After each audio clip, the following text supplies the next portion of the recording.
and charity to one another. Help us with thy grace to do only those things that will promote the unity, happiness, and prosperity of Nigeria. Amen.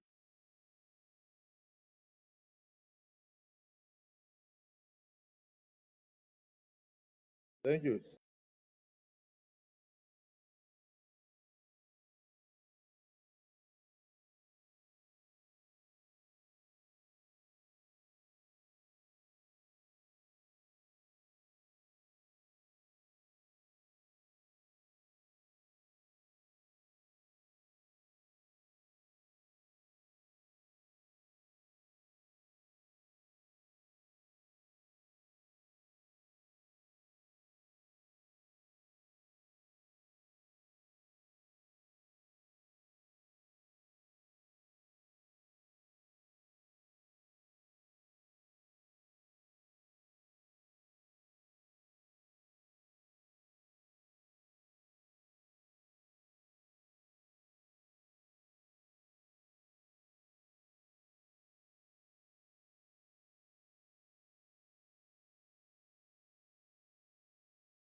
Distinguished colleagues, please let us look at the votes and proceedings of the 10th day of December 2024, page 981 of December 2024, page 2, page 983, page 984, page 985, page 986,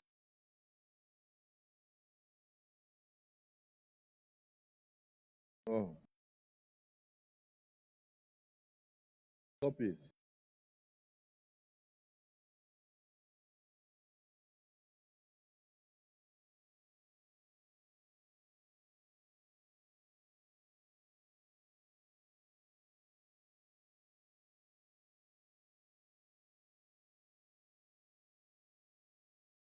Sorry, my distinguished colleagues, if you don't have the votes and proceedings, can you indicate so that we know?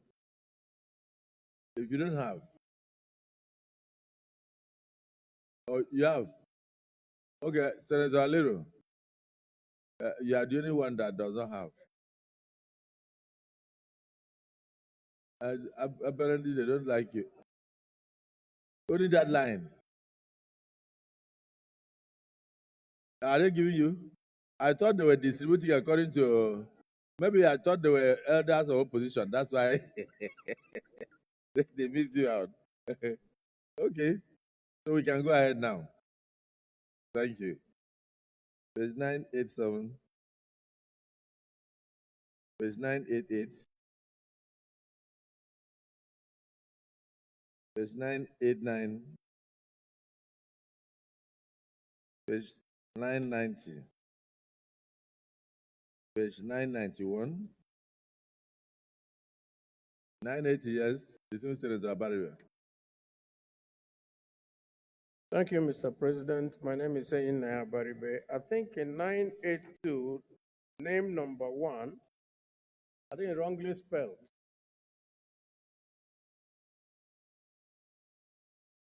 Yes, what section? It's Wogu, Wogu, instead of Nwogu. Before another person comes and says it's the person.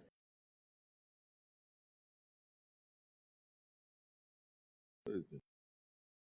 9. Okay.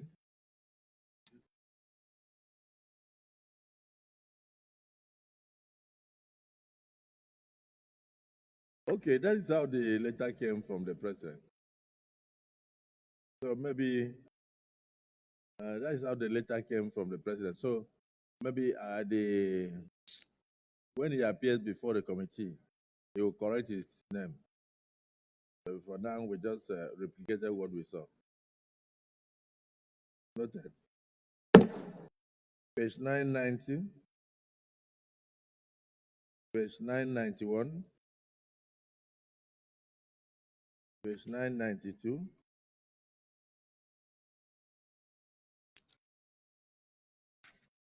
page 993, page 994. Yes, dismissed Senator Akobundu.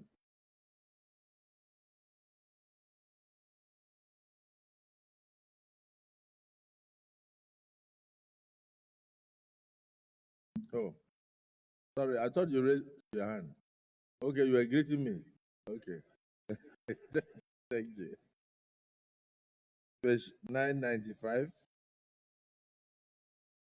page 996, page 997, page 998, page 999,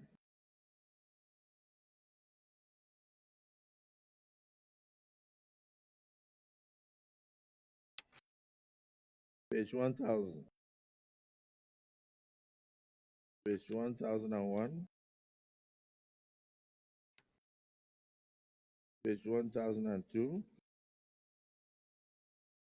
page 1003, page 1004, page 1005,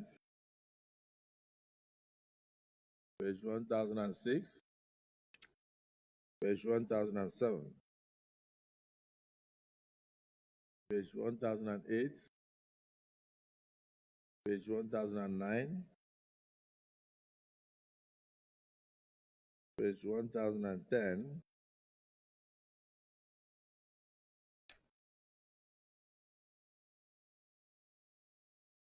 page 1011, page 1012, page 1013,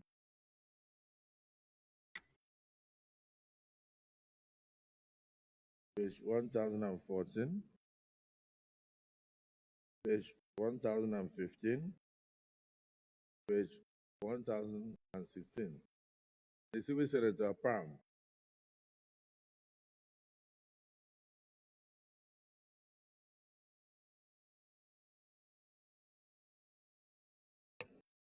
Mr. Chairman, distinguished colleagues, I rise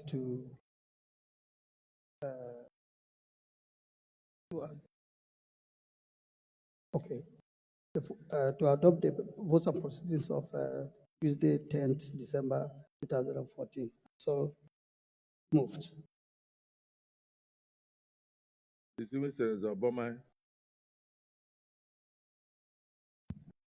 Mr. Chairman, distinguished colleagues, my name is Ibrahim Mohammed Bomai. I rise to second the motion duly moved by my colleague that the votes and proceedings of Tuesday, 10th of December 2024 be adopted. I so move. Thank you. Distinguished colleagues, the motion has been moved and seconded that the votes and proceedings of Tuesday, the 10th day of December 2024 be adopted. Those in support of the motion say aye. Those against say nay. The ayes have it.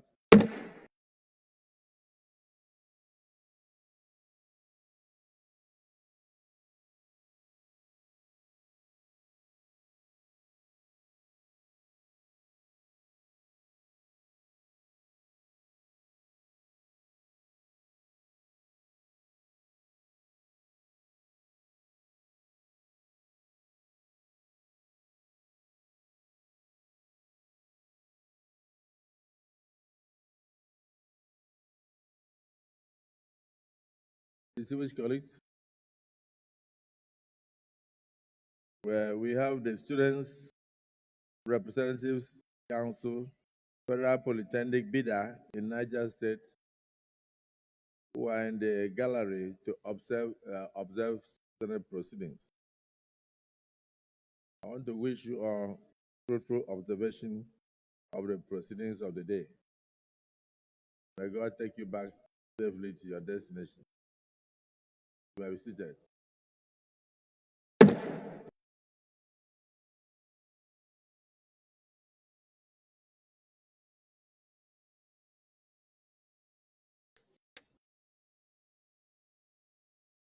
Distinguished colleagues, this is from the Clerk of the Senate. Distinguished Senator Godswill Akpabio, GCON, President of the Senate, Federal Republic of Nigeria, Your Excellency, retirement of Clerk of Senate and Deputy Clerk, Legislative, and appointment of new clerk, Senate and Deputy Clerks, Legislative and Administrative. I wish to formally inform Your Excellency and distinguished senators that Mrs. Isabella Okochi Iloba, the Deputy Clerk, Legislative, retired from service on Wednesday, the 6th day of November, 2024.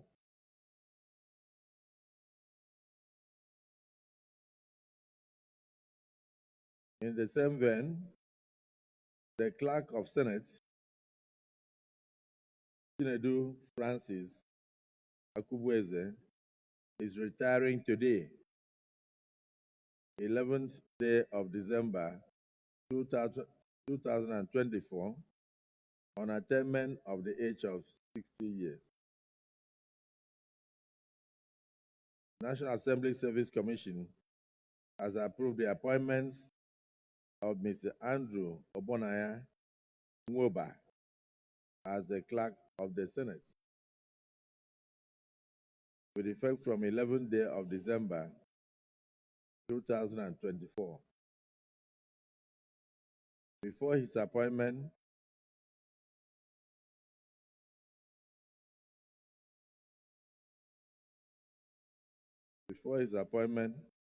Mr. Ngoba was the Secretary, Directorate of Legislative Budgets and Planning. The Commission further endorsed the elevation of key officers of the Senate bureaucracy as follows. Mr. Rollins Agada, the Deputy Clerk Administration to Deputy Clerk Legislative, Senate. Mr. Emmanuel Odo, Director as Clerk, Administration, Senate. That is Emmanuel Odo. Mr. Rollins Agada, the Deputy Clerk, Administration, Legislative. No, move to Deputy Clerk, Legislative. That's you. What's up, Mr. Emmanuel Odo? Okay, how are you? Congratulations. Now, Director, Clerk, Administration, Senate. Well, this letter is signed by Chinedu Francis Aguboeze, outgoing Clerk of the Senate. Let me use this opportunity to congratulate the Clerk of Senate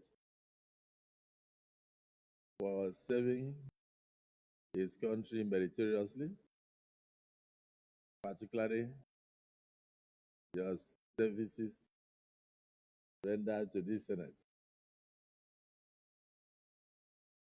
I can say on behalf of my colleagues that having tested the proceedings of the 8th Senate, and particularly our votes and proceedings, that you have been a very thorough and wonderful servant of your nation. 60, I want to wish you more graceful decades of joy, peace, happiness,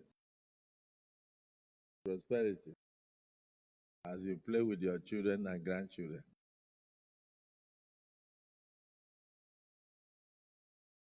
So congratulations.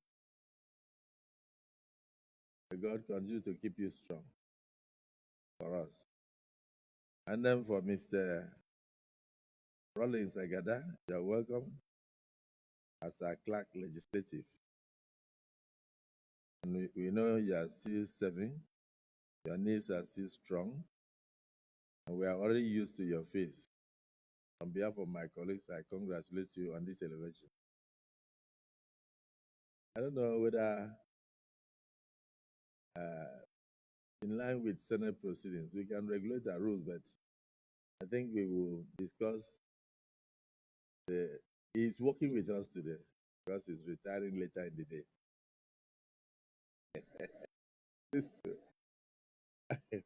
So, and the incoming clerk, we have to learn from him.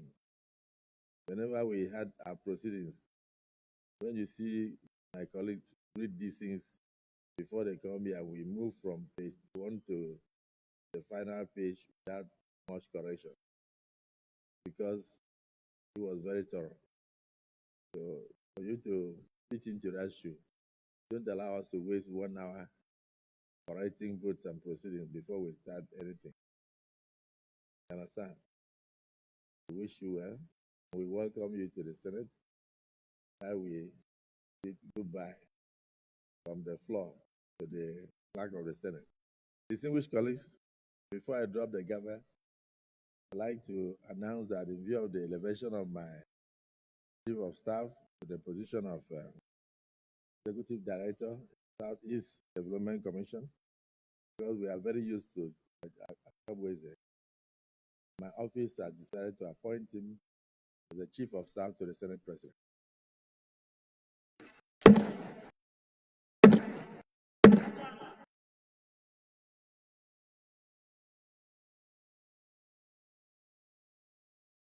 Thank you.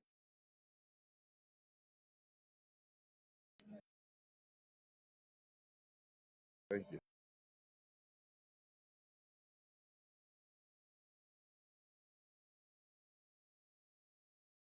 Thank you.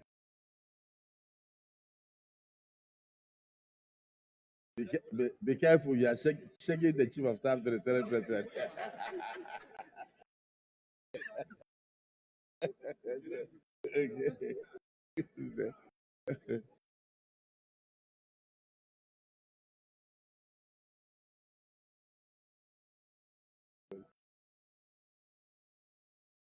A good man.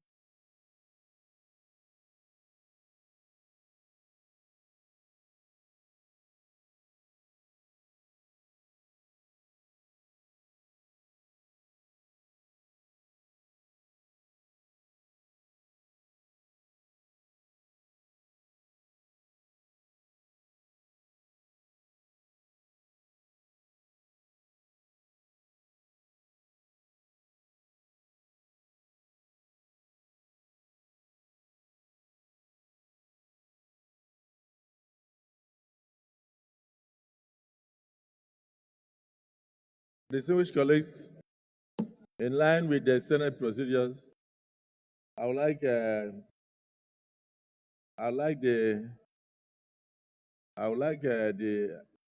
clerk, Chief Akubweze, to greet the principal officers, take a bow, and depart, but right to the last floor to go and assume duties as the acting Chief of Staff until the Chief of Staff departs. And then in the meantime, we invite him to lead his successor to take his seat before he departs from here.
The minority leader, you made a suggestion.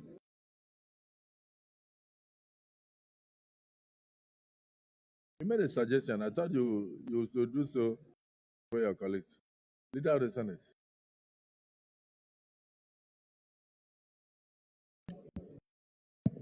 Mr. President, distinguished colleagues, I rise to move a motion that in view of the meritorious service of our outgoing clerk of the Senate, that one or two senators in this hallowed chamber be allowed to make some comments, some form of tribute to the outgoing clerk of the Senate. having served the Senate meritoriously and retiring without blemish. I so move, Mr. President.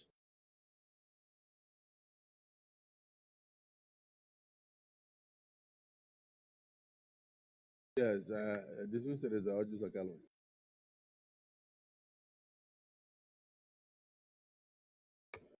Thank you, Mr. President. I stand to support the motion ably moved by Minority Leader that one or two senators should say something about Barrister Akubeze. But in seconding the motion, I want to thank Mr. President first of all for the gift by making him your acting. Oh, I'm so. It's a motion. I'm supporting the motion. And in supporting the motion, I will say something and sit down. It's allowed. I supported the motion. Mr. President, give me. Eh? Thank you. Rule on the motion.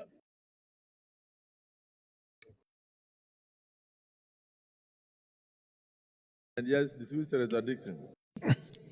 Thank you, Mr. President, and my dear colleagues. Henry Sirake Dixon, Bayelsa West.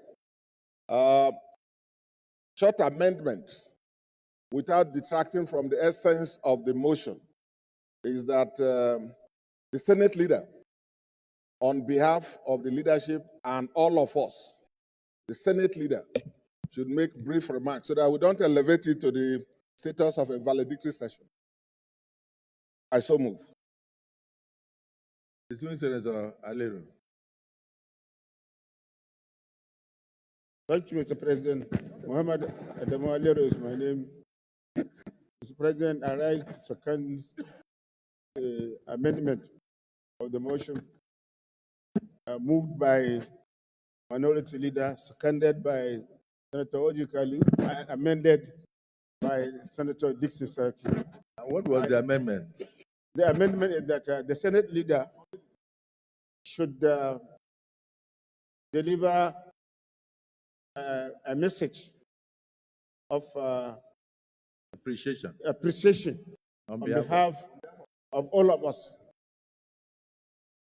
Dismissed colleagues, the motion has been moved, seconded, amended, and seconded. Those in support of the amended motion say aye. Those against say nay. The ayes have it. The Senate leader, you have been directed by your colleagues to say a word or two about our retiring clerk of the Senate, in whom we are all very well pleased. Senator Opeyemi Bamidele.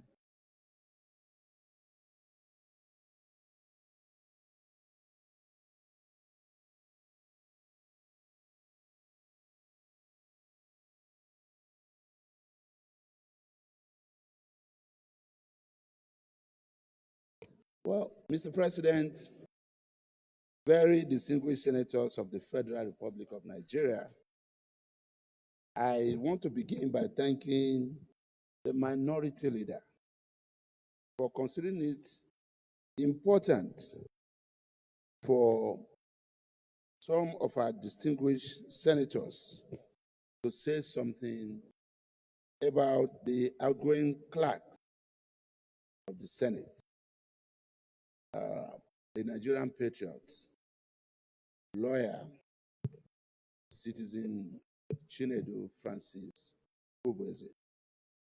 I also thank the elders of the Senate, some of whom stood up to make an amendment that the Senate leader, on their behalf, rather should stand up to say something. I therefore request that whatever I say be deemed to have been said by each and every senator, distinguished senator, who has had the privilege of working or being served by our dear brother Chinedu. Mr. President and distinguished colleagues, here stands before us a Nigerian patriot, detribalized totally, and an accomplished civil servant. As much as possible, I want to say that on a personal note, I first met my dear brother Chinedu in 1992. He was a young lawyer employed into the legal department of this National Assembly. And then I was also privileged to serve as the senior legislative aide to one of the distinguished senators, who by the grace of God today is the President and Commander-in-Chief of the Federal Republic of Nigeria, His Excellency Senator Bola Ahmed Tinubu, ECFR. Mr. Chinedu was one of those young, dynamic civil servants who waited on distinguished Senator Bola Ahmed Tinubu as he was then serving as the chairman of the Senate Committee on Finance, Appropriation, Banking and Currency, as well as Insurance. All of them used to be just one committee of the Senate. And I remember how our brother Chinedu, then under the supervision of Mr. Omolori, who was the head of legal department, had to assist us in drafting motions and resolutions, and also assisting with the work of that committee, just as he was at the disposal or at the service of several other senators who saw in him dynamism. Mr. President, it's not an accident of history that today is standing before our dear colleagues and before the country in this hallowed chamber to be honored as an outgoing clerk of this Senate, having put in all the years of meritorious service until he reached the age of 60. I also think it's not an accident of history that I'm privileged as the Senate leader to also be the one that will pour these encomiums on behalf of our colleagues. Nemesis has a way of also positively catching up with people. My dear brother, you have served your country. And in serving your country, you have tried to put in your best, and you have grown through the ranks to be where you are. We can only wish you the very best that God can offer, the very best that life can also offer. And as much as possible, it's important that you see it as part of God's reward for you, that today everybody is not just saying bye-bye. You are exiting from one position as a civil servant, career civil servant, but you are being ushered in through the benevolence of the President of the Senate of the Republic of Nigeria, who has informed that you will assume office as his Chief of Staff following the appointment of his current Chief of Staff, Mr. Sylvester Okonkwo, as Executive Director of Corporate Services in the newly created Southeast Development Commission. Sir, obviously, it is also not an accident of history. It is because God saw what you did and He placed it, and you didn't lobby for this position. As a matter of fact, I was one of the privileged few to know about it because His Excellency, the President of the Senate, told me like 3 months ago. And I want to thank you on behalf of all of us, Mr. President, for also walking your talk in this regard.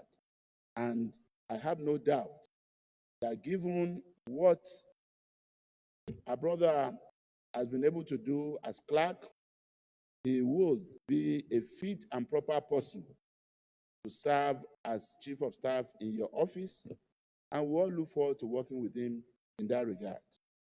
This is the first time in a long time that the office of chief of staff to the Senate president will not be occupied by a non-serving senator.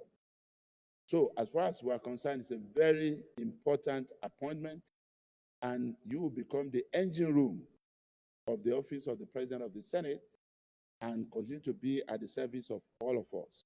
So once again, on behalf of all of us, senators of the Federal Republic of Nigeria, our dear brother, Mr. Chinedu Francis Akobunze, I want to thank you for your service to our fatherland, our country. I want to say thank you for your service to this institution.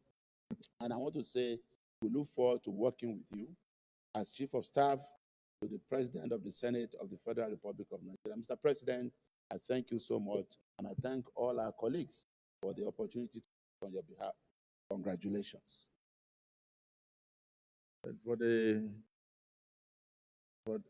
Thank you, Senate Leader. For the youths who are watching these proceedings today, your take home is that your attitude determines your altitude. Your attitude determines your altitude. Francis Chinedu Akabweze is being elevated from the ground floor to the leadership floor at the age of 60 because of his attitude to the nation, attitude to work, his diligence and endeavor. I can't say much because I had made up my mind that a good man like this cannot be allowed to leave us. The 10th Senate will continue to require his services, and my colleagues agree with me. Those in support that if he move from the ground floor to the fourth floor, say aye. Those again say nay. The ayes have it. Congratulations. You may now take a final bow and bring your colleague.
Any petitions?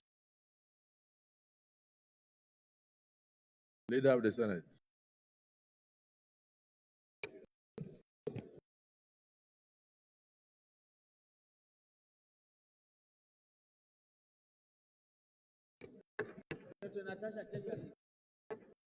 Mr. President, very distinguished senators, I rise pursuant to Order 12 of our rules on floor privileges. Mr. President and distinguished colleagues, what I actually should be doing ordinarily would be to move for the invocation of Order 12,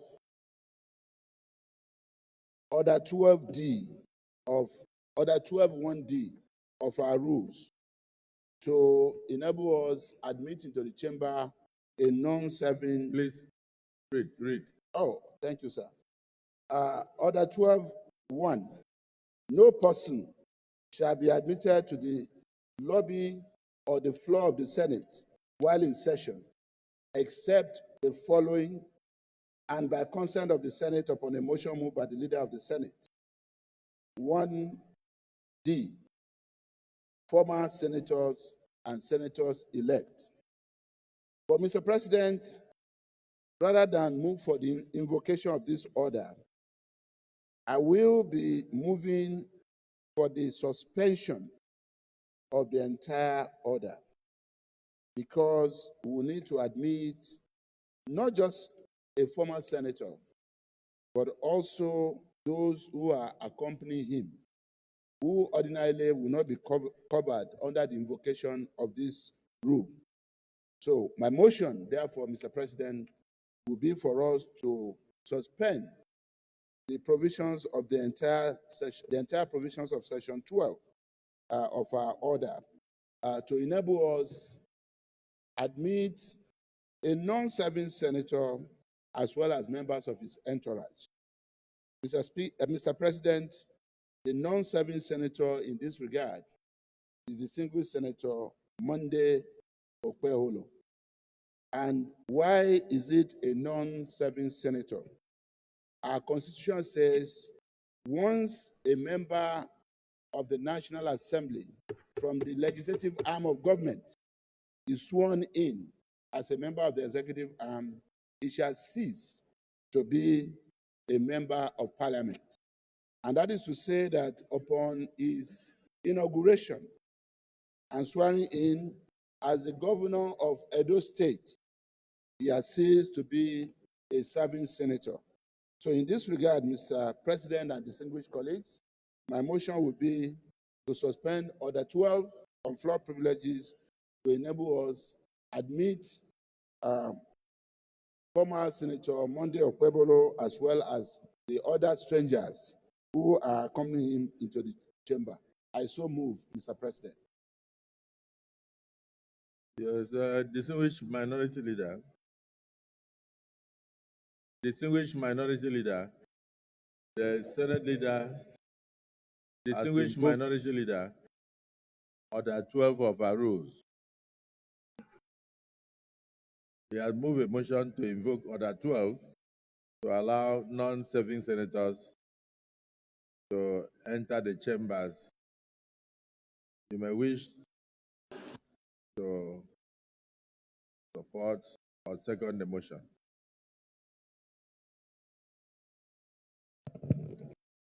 Mr. President, distinguished colleagues, I second the motion moved by the leader of the Senate in line with the relevant sections of our rules that we do allow the governor of Edo State, who himself was a senator, into the chambers. I so second.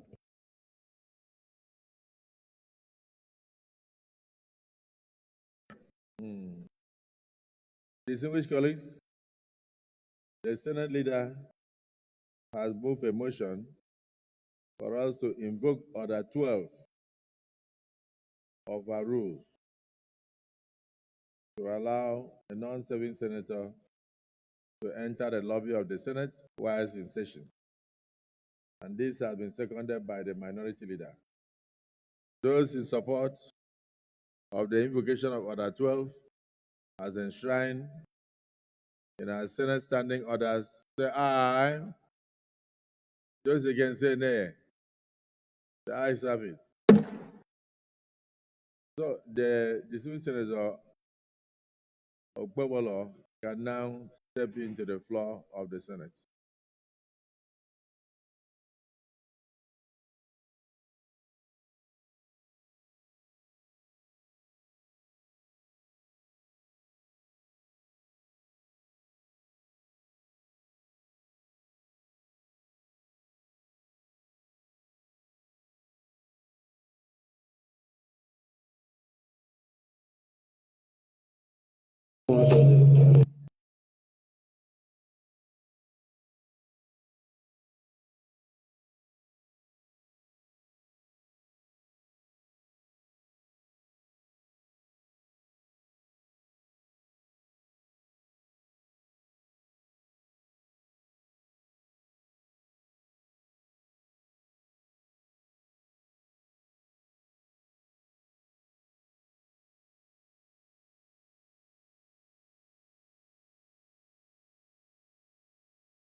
The mic.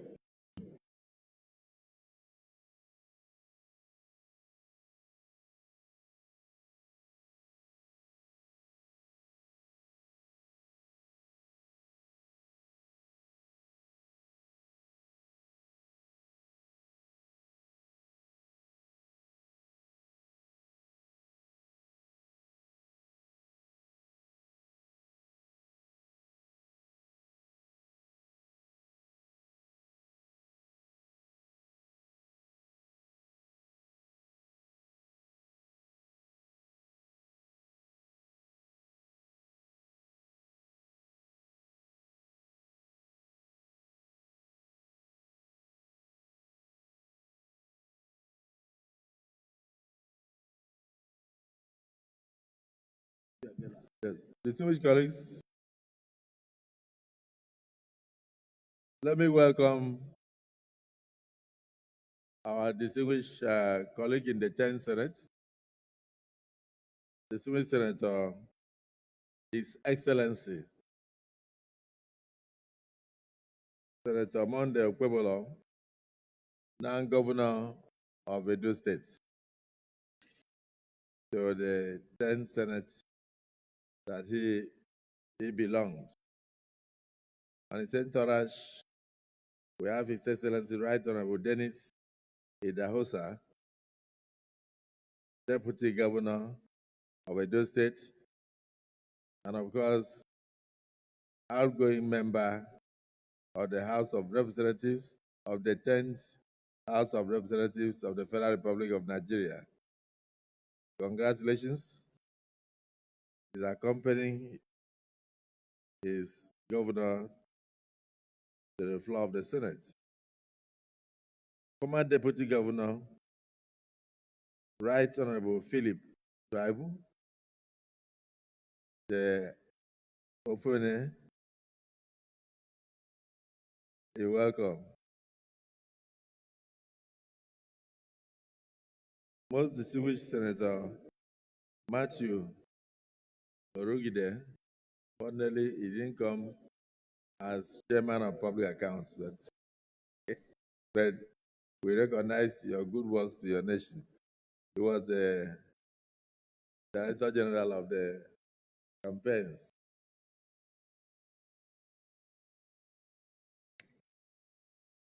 Prince Odi Okoje, member of the House of Representatives, you are welcome.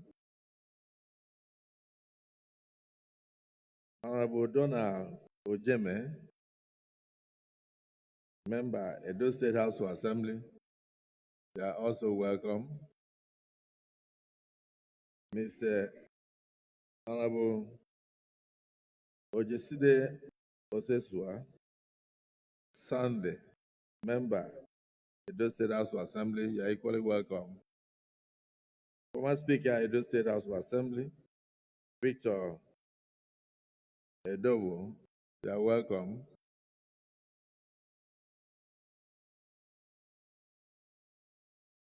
Engineer Chief Lee Igba, Chairman of Lee Construction Company, you are welcome. Dr. Raphael Osage, Attorney General of Edo State. Okay. Oh, you are the one, eh? But you are my friend, huh? Before. Nice to see you. You are welcome. Honorable Kashim Afebwa, the voice of the Niger Delta. You are welcome. Dr. Blessing Agbomere, you are welcome. And all others accompanying the governor, including EJ of Code of Conduct, you are welcome.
So let me,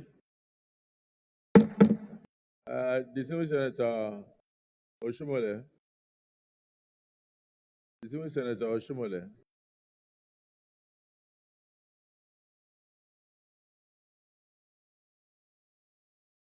before I call on you to say words, I would like to recognize Right Honorable Dr. Ogbeida Ihama, former member of the House of Representatives, who is on the, oh yeah, the political bulldozer of Edo. You are welcome. Uh, Leader of the Senate, Leader of the Senate, distinguished colleagues, the Governor of Edo State, who was with us until a few days ago, until he was elected a few days ago, had actually informed me that he was coming today to say goodbye to the 10th Senate because he has resumed new responsibilities in the executive. And I felt that we should accord him that privilege as a stranger to enter the Senate chambers and say a word or two to us, and thereafter depart to go and carry out his executive functions. But on behalf of the Senate, let me say that this is a welcome development in case there are other young people here who may wish to aspire to positions of responsibilities in the executive arm of government. When I look to the right,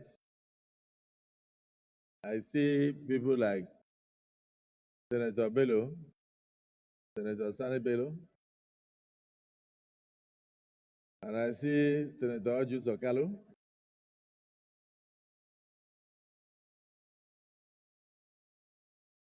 No, I'm talking about people who have served. And then I look to the center, and I notice people like Senator Adams Oshumole. I notice OGD, Benga Daniels, people who have served. I come to this side, I notice people like Senator Abaribe, who coincidentally was Deputy Governor of Abia State in 1999 and has been a permanent fixture in the Senate since then, irrespective of the political party. His people consistently look for his name. They will be asking, which party is he contesting on? And they will vote for him. You were PDP, ADP, I think now ABGA or something, I don't know.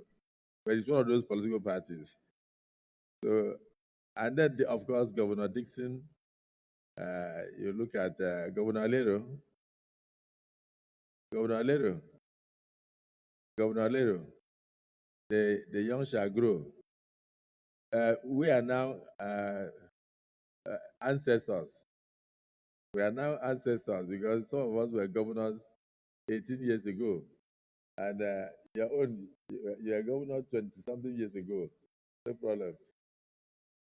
So I don't know, leader of the Senate, the form I think it should take should be that one or two senators should say something about Okwebolo while he served in the Senate, and then wish him well in a new vocation. 5 minutes, then we allow the governor to go. Deputy Senate President. Thank you, Mr. President. Mr. President, first of all, let me congratulate our brother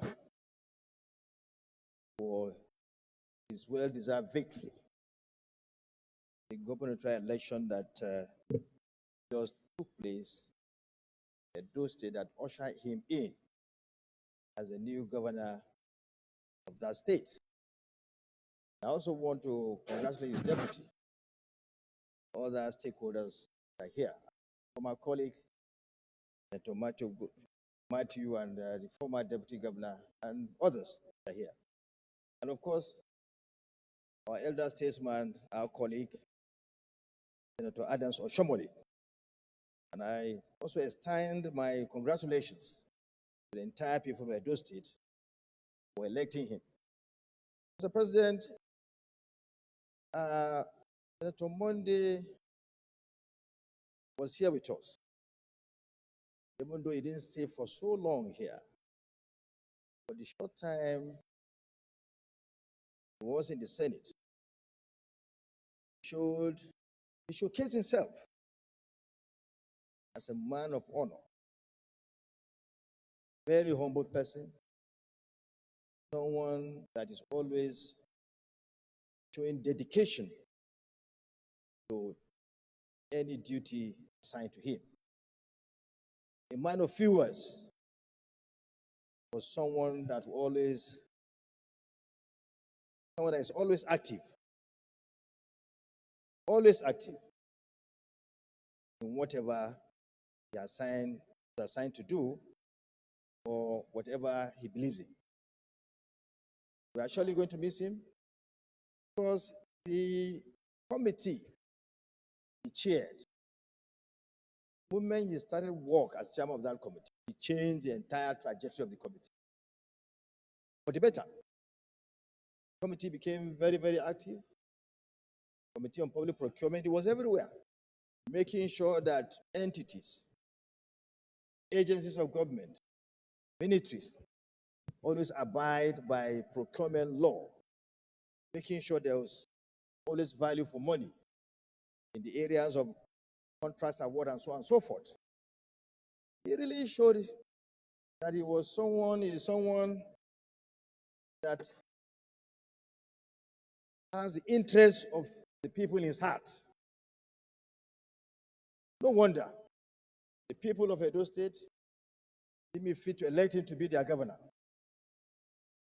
It shows that what he was doing here in the state, and of course, track record has been appreciated by the people of Edo State. A man of honor, someone that doesn't talk much, but full of action. Man of few words, but action. Yes, he changed everything in that committee. The committee became very, very, very active. Ministry were afraid to do anything that was not in order, or anything that was not in line with the procurement law. Once he started, he sanitized the entire procurement process in this country because everybody was afraid. Nobody wanted to do something bad. I didn't know that the people of Edo State were watching, looking at what he was doing. And that's why, of course, he's not elected. So that's why we tell people, do the right thing. When you do the right thing, the sky will be your limit. He was doing the right thing in the Senate, and now the people of Edo State they have appreciated what they saw in him, what they are seeing in him. So please, remain on the track, the route you are on. Be focused. And he has started. Already has started. We've been watching on TV. The way he has been changing, turning things around, the positioning Edo State, so that the state will witness a resounding development. A development that is maybe will be unprecedented from the way it's going. I'm sure it's going to change everything in Edo, that Edo State will be better for it. Once again, on behalf of my people that brought me here, and indeed my colleagues, I congratulate our brother, Senator His Excellency Monday, for this well-deserved victory. And I urge him to continue what he's doing for his people, what he's doing for Nigeria, because he has been remembered. People are showing appreciation. And I'm sure this guy will be your limit. Congratulations once more.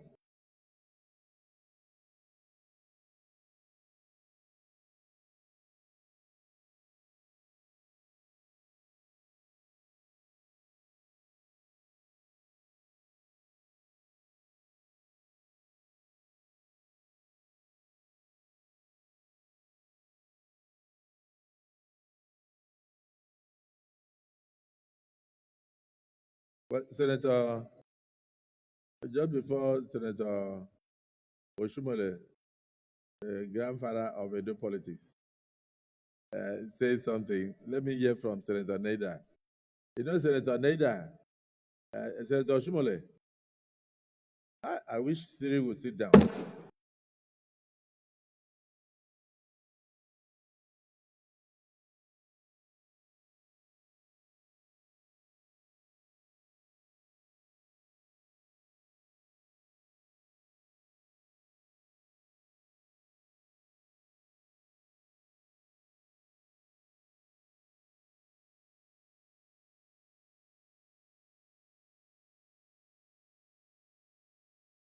Senator Neda, yes, you may wish to say something. Thank you, Mr. President, distinguished colleagues. Neda Emaso, I'm representing Edo South Senatorial District, Edo State. May I, Mr. President, distinguished colleagues, welcome my fellow Edolites to chambers. As you have earlier remarked, these are distinguished personalities. Our friend and our colleagues here, His Excellency Monday Ekpebolo. Welcome to the chambers, and we are glad to see you and have you here back with us again, even though for a very short time.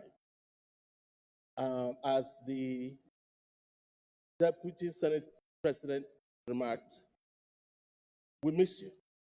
And we know that as the chairman of procurement, in the Senate, the legacy you left is such that the distinguished senator that have come after you has big shoe to fill.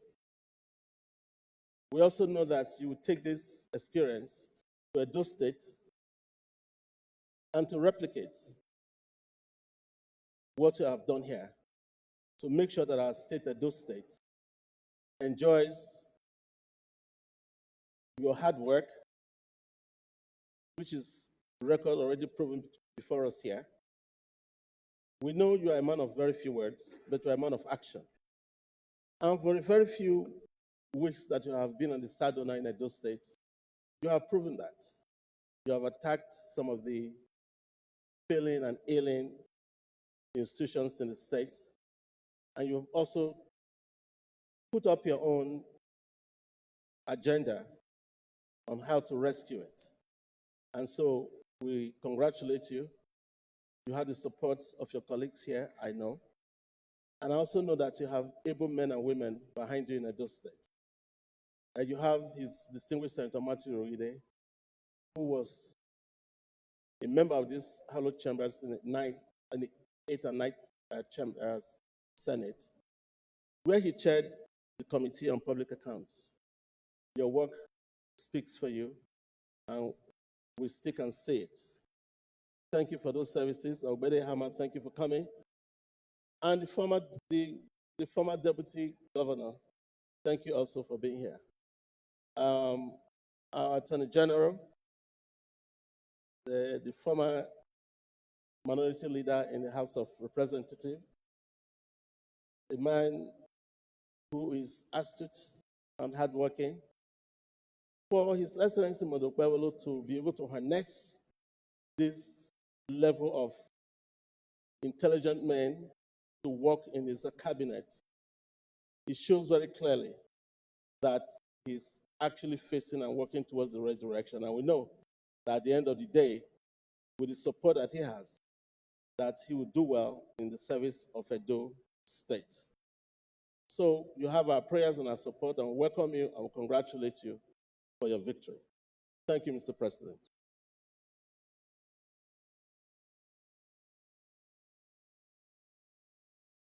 Yes, distinguished Senator Oshimole. Thank you very much, Mr. President. My name is Adams Eric Oshomole. I represent the great people of Edo North in Edo State.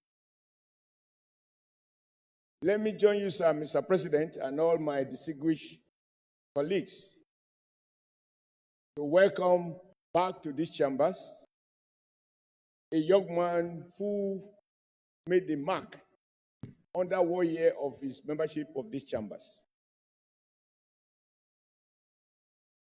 I am not exactly sure, but I think distinguished Senator Monday, now His Excellency, the governor of my great state, the heartbeat of the Nigerian nation, is the only one, to my recollection, who has had the fortune of seeking to be elected as a senator for the very first time, and the people of his senatorial zone obliged him. He was so elected.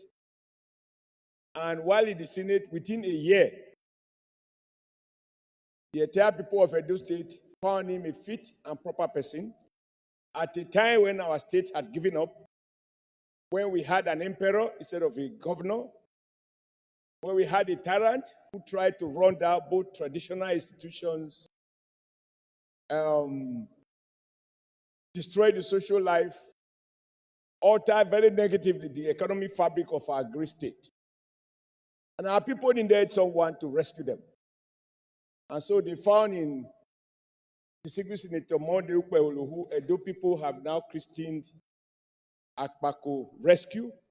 Some say Akpako Miracle, etc., etc. Like everyone I said, I'm sure we all can say one thing about distinguished Senator Monday. I have never met a man as humble as distinguished Senator Monday. His humility is infectious, and yet even as we say he's a man of few words, he made for that through action and sustained action in a manner that is clear and discernible. Mr. President, we in Edo State, we are so happy. I can go home now without fear.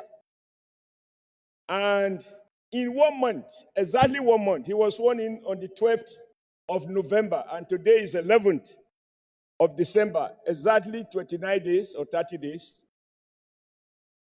He has gone in history as one of the first governors who ordered 1 week, started making appointments of men and women who will help to shape the economy and the social life of Edo State.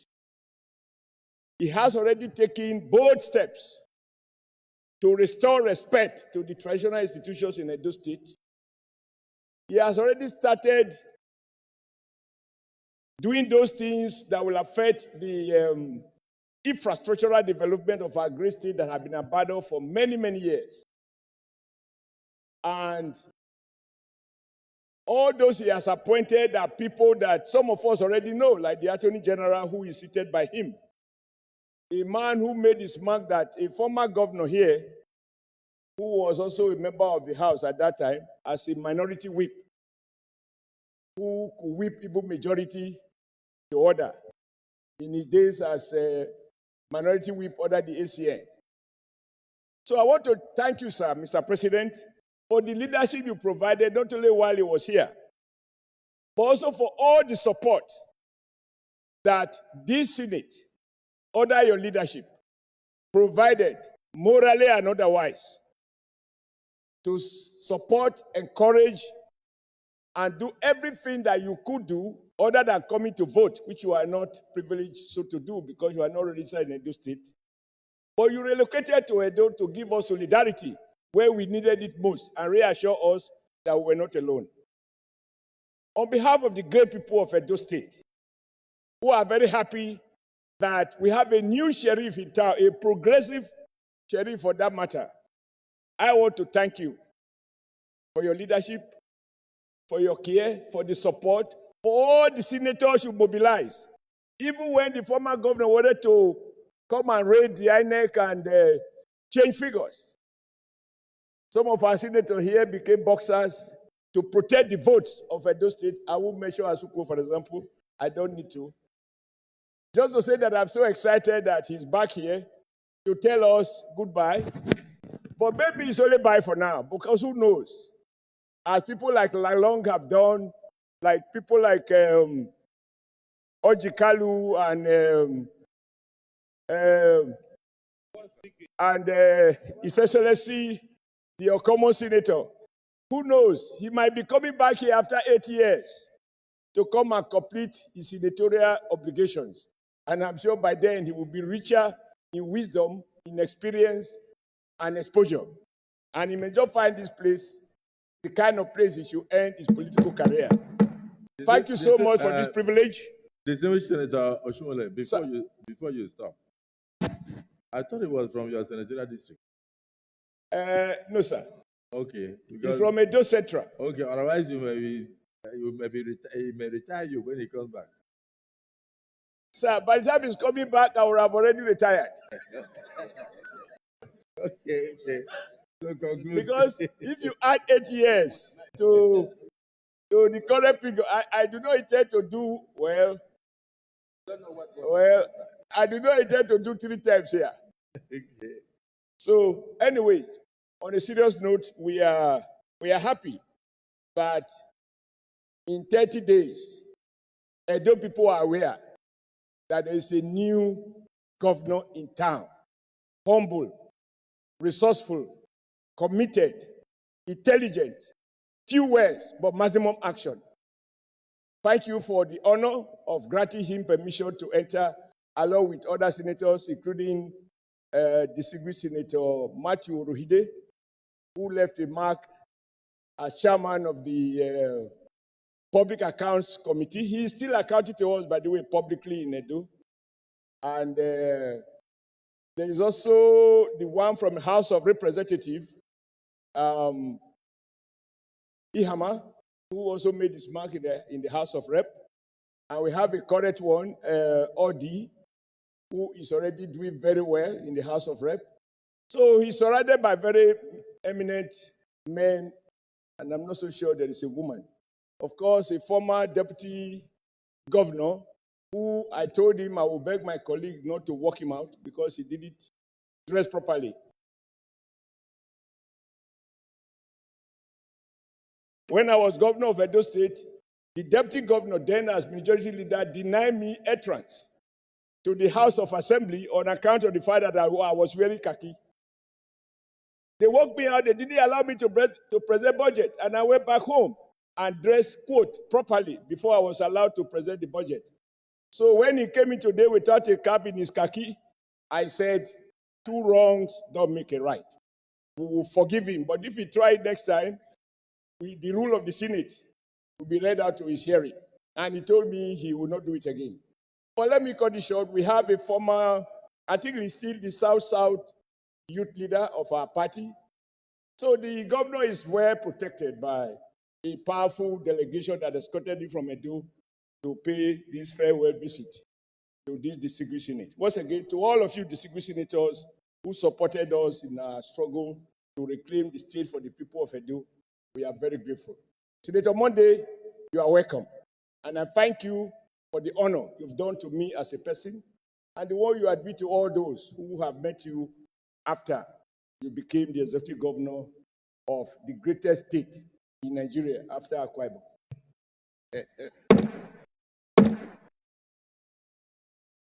May I say that of all the speeches, the last sentence was the best. So just to end it, I would like to, 2 people will say something, and then we close it at that. One is, I've already said that after a while, you become immediate past governor. After you become, when your successor finishes, they now call you former governor. And then when that your next successor, the one that succeeds you, finishes with the one that succeeds him, they now call you ancestor. So let one of the ancestors say something before Ogbowola goes, by way of advice to the incoming or the new governor of Edo State. Your Excellency, Governor Goje, you are now an ancestor of Gombe State. Thank you, Mr. President. I'm Mohammed Danjuma Goje, representing Gombe Central, former governor, and now Christian as an ancestor of Governor of Gombe State.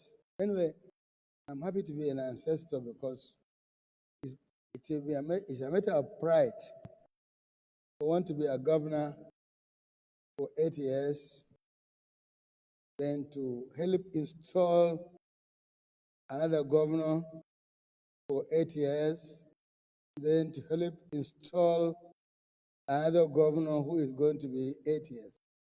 That's an achievement, and we thank Allah subhanahu wa ta'ala for giving us that opportunity. There are not very many in this country. There are millions of Nigerians, over 200 million. And I don't think there are many in that category. So thank you, Mr. President, for giving me that opportunity. Mr. President, I'm not from Edo State, but this governor, the brand new governor of Edo State, is one of us. And you continue to be one of us. Because once a senator for life. I never knew Excellency Monday until 2023, after the elections. And when we are about to choose the leadership of this Senate, that's when I knew him. And since then, to date, I give him my highest respect for one thing. See, if you are a man, you say, I will do this, or this is A. no matter the pressure put on you, you remain in that position by saying it is A and I'm going to do this. During the last elections, Monday came under tremendous pressure from left, right, from big people, from his constituency, from those near his constituency, very powerful people. Unfortunately for him, he has a very powerful senator very close to him. And there are so many of them also. But Monday kept his word. He kept his word to the end.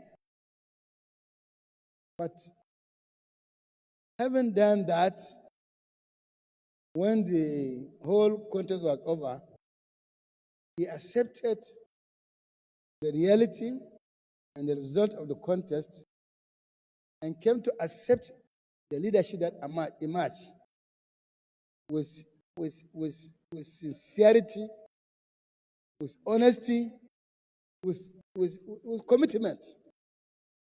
And that's why I'm sure that's one of the reasons why, despite the fact that he is a member of our party, the APC, the Senate President had to relocate to Edo State to ensure that he became a governor.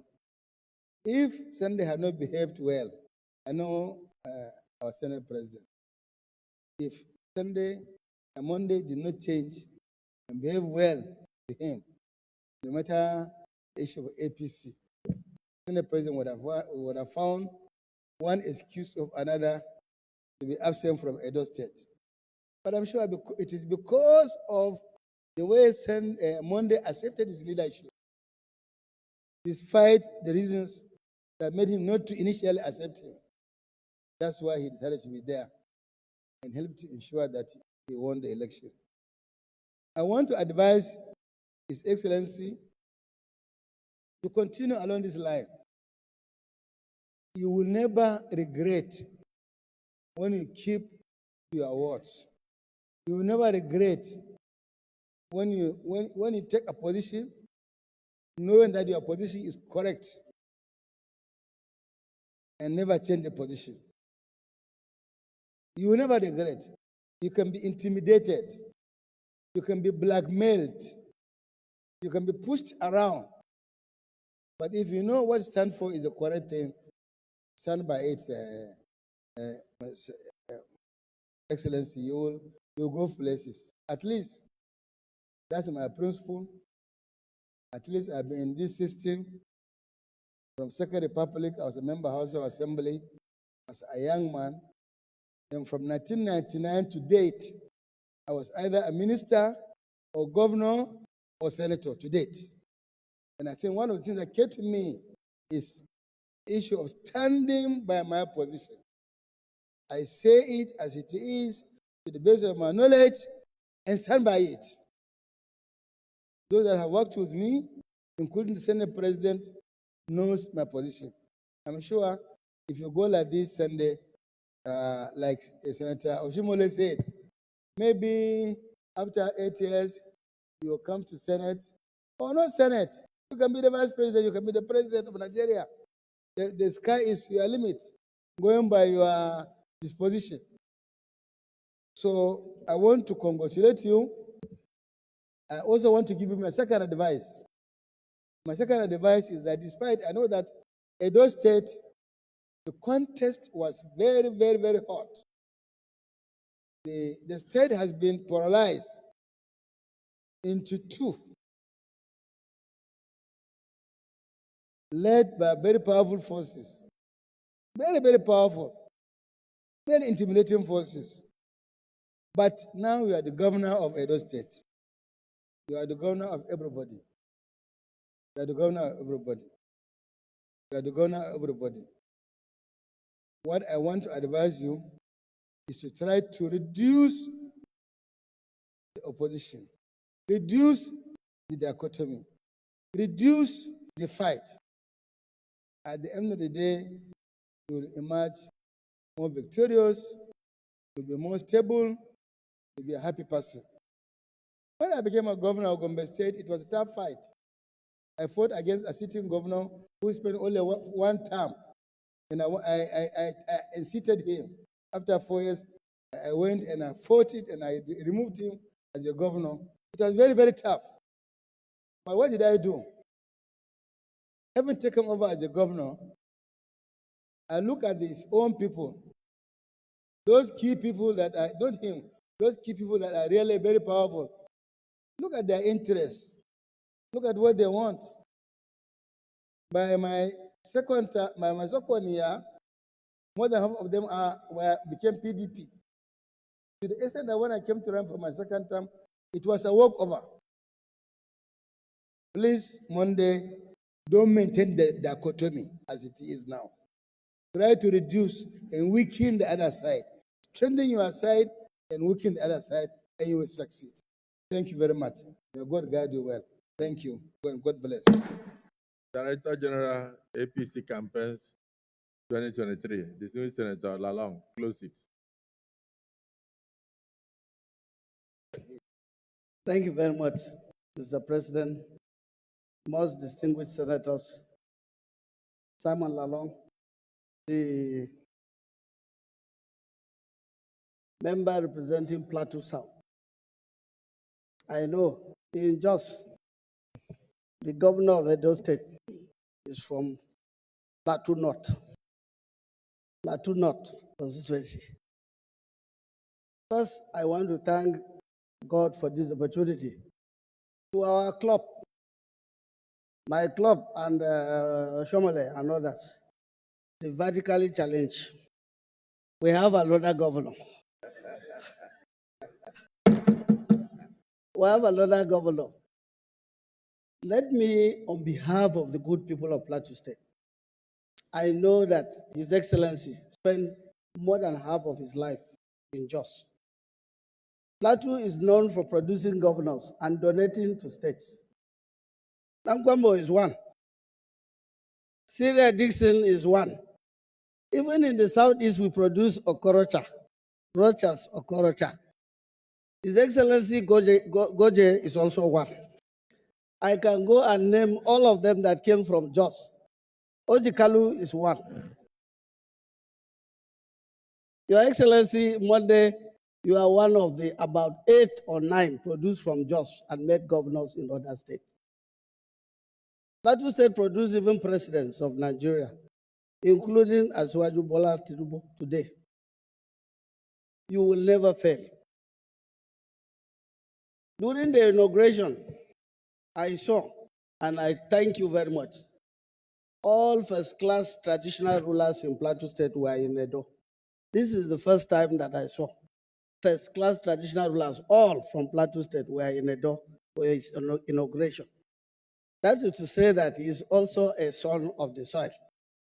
As I was telling Comrade Shomele, I said, I hope he has collected his C of O from me, because the first C of O that he bought a property, I'm sure, in his life, C of O was from Jos. So go back and take your C of O first, because you will always come back to Jos. On behalf of the campaign council too, we thank God for producing him, a gentleman. When I came to the Senate, I keep on asking him, I said, is this really the right place for you? I asked him one day. He said, whichever God puts me, I will do. Because I said, look, you look too much a gentleman for the Senate. Little did I know that he was going to another place, Edo, to be the governor of Edo State. We pray, our prayer is that at the end of the day, as we watch you, many former governors have said, you are almost going to be a GSM too, perhaps. You will be a governor, you will be a senator, you will be a minister. You will be a minister if you want. So to thank, once again, also add to Mr. President, without you, this success would not have been, this victory would not have been possible after God. I followed exactly your determination. I followed your commitment, and I saw at the end of the day you were there live up to the last election. So we congratulate you, and we congratulate the governor and his entourage. I saw his entourage. All of them are my friends. very good friends of mine. And Shaibu was, if I talk about Shaibu, he's also a Jos man now. Shaibu grew up in Jos, not school, not only school, and a very keen golfer like me. So I thank you very much for giving me this opportunity. And Mr. Governor, thank you. Welcome. You are one of those with humility that can be governor and even come back to the Senate to recognize that you are in the Senate. God bless you and God bless people of Edo State. Thank you. Amen. On that note, Your Excellencies, distinguished senators, we may now invite Governor Okwebolo to bid farewell to the 10th Senate of the Federal Republic of Nigeria.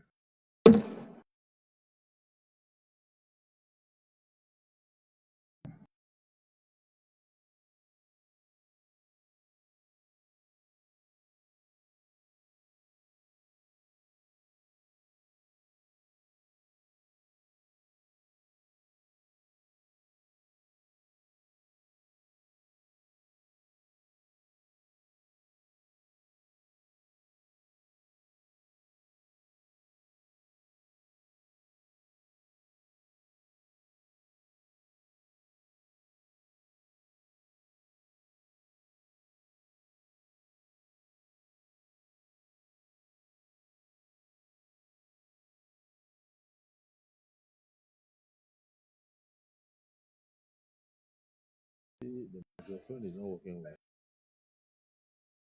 So tell one of your boys to go.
So distinguished colleagues,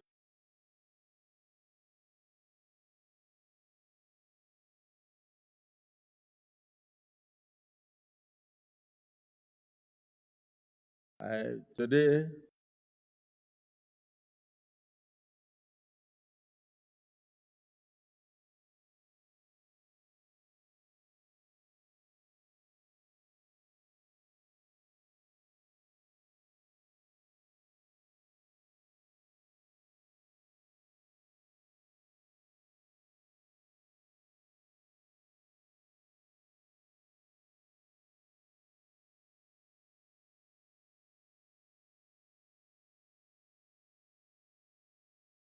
Distinguished colleagues,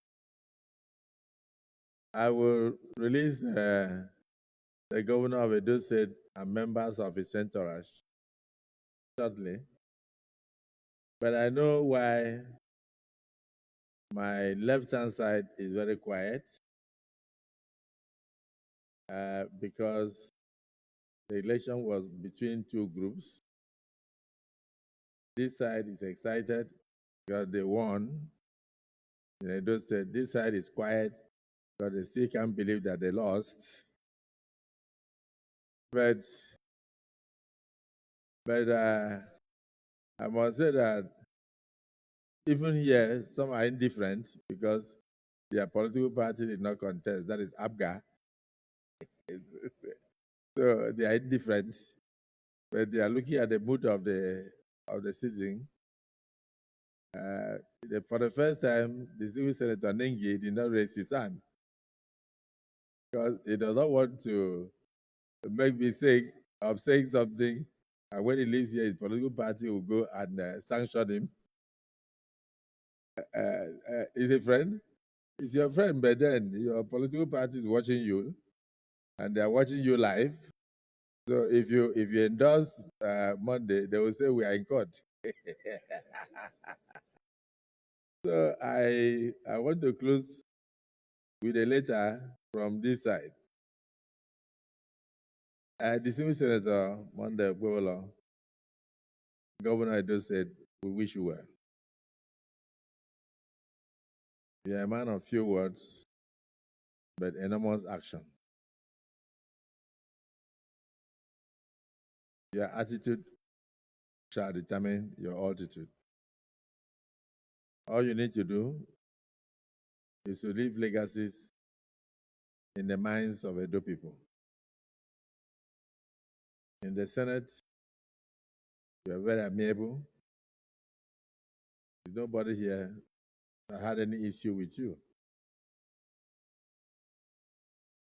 You did so well that the Senate recognized you as chairman of public procurement. A duty you carried out.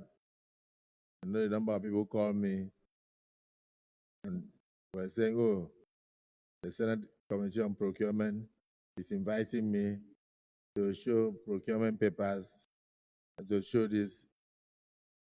Distinguished Senate President, can you intervene? I said, no, I'm not in the business of interfering in the works of the committees.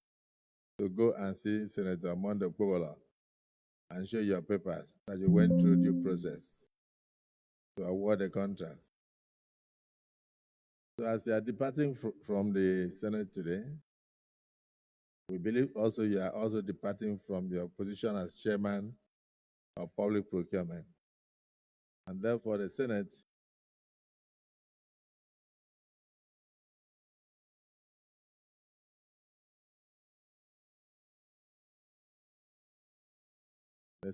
in its wisdom has decided to name a new chairman, Senate Committee on Public Procurement, in the person of Olajide Emmanuel Igbizagba. Igbizagba may move forward and shake hands with your outgoing chairman.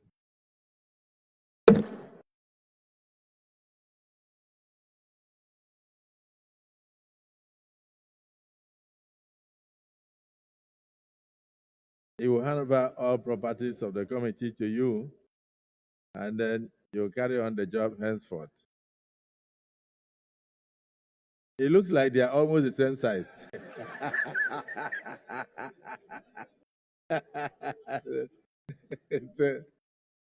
Congratulations to both of you. Well done. So let me now go to the other side to conclude it. The President of the Senate. Mr. President, declaration of vacancy, Edo Central Senatorial District. The body of this letter refers. I write to bring to your attention, pursuant to paragraph B of Section 68 of the Constitution of the Federal Republic of Nigeria, 1999, as amended, that the seat of Senator Monde Okpebholo, representing Edo Central Senatorial District, has become vacant. This vacancy has become necessary following Senator Monde Okpebholo's inauguration as the governor of Edo State. In accordance with the Constitution, his seat is now deemed vacant. And we invite you to so declare. I respectfully request that you declare the seat of Edo Central Senatorial District vacant in compliance with the provisions of the Constitution, and request the Independent National Electoral Commission, INEC, to conduct immediately fresh elections to fill the vacancy accordingly. Please accept, distinguished Senate President, the assurances of my highest regards. As always, this is signed by Senator Abamoro, PhD, Doctor of Literature. The other one, FIAMN, I don't know what it means, but I've seen one that is FCPA. That may be Fellow, Chartered Public Administrators. Am I right? Fellow Chartered Public Administrators, and also the Senate Minority Leader. So in line with your letter and the Constitution, the seat of Edo Central Senatorial District is hereby declared vacant. And INEC is accordingly invited to conduct fresh election to fill the seat left by distinguished Senator Monde Okpebholo. I thank you for your visit to the Senate. This is the last time we'll give you the opportunity to enter here. So you may step forward, take a bow, and then you'll be led out by the Sergeant at Arms.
Take your seats.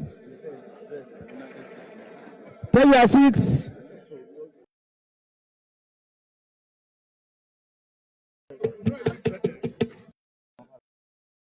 Order, please, order.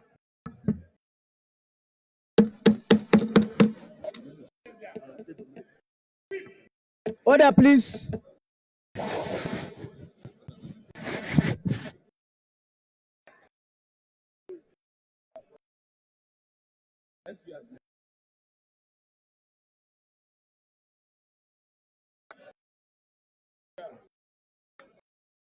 Distinguished, any petition?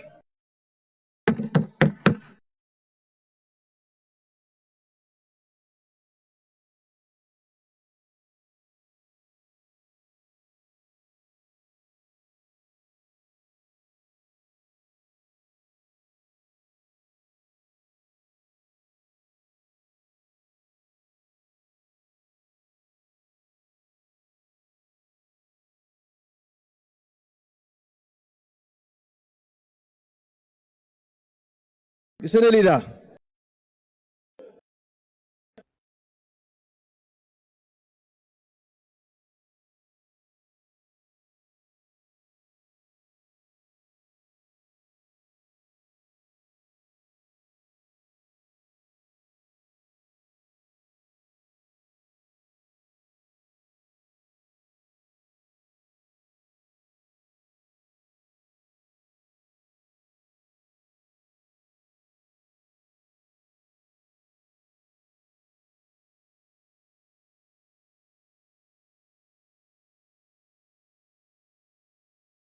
Order, please. I want to.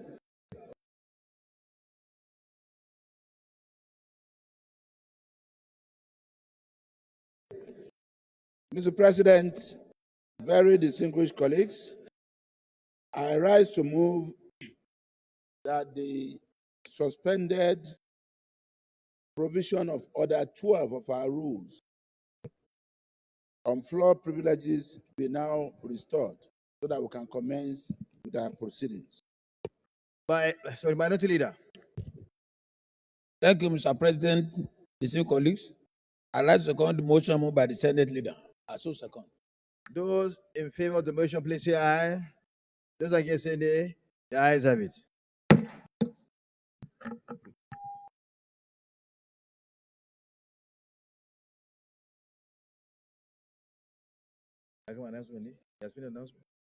Petition. Any petition?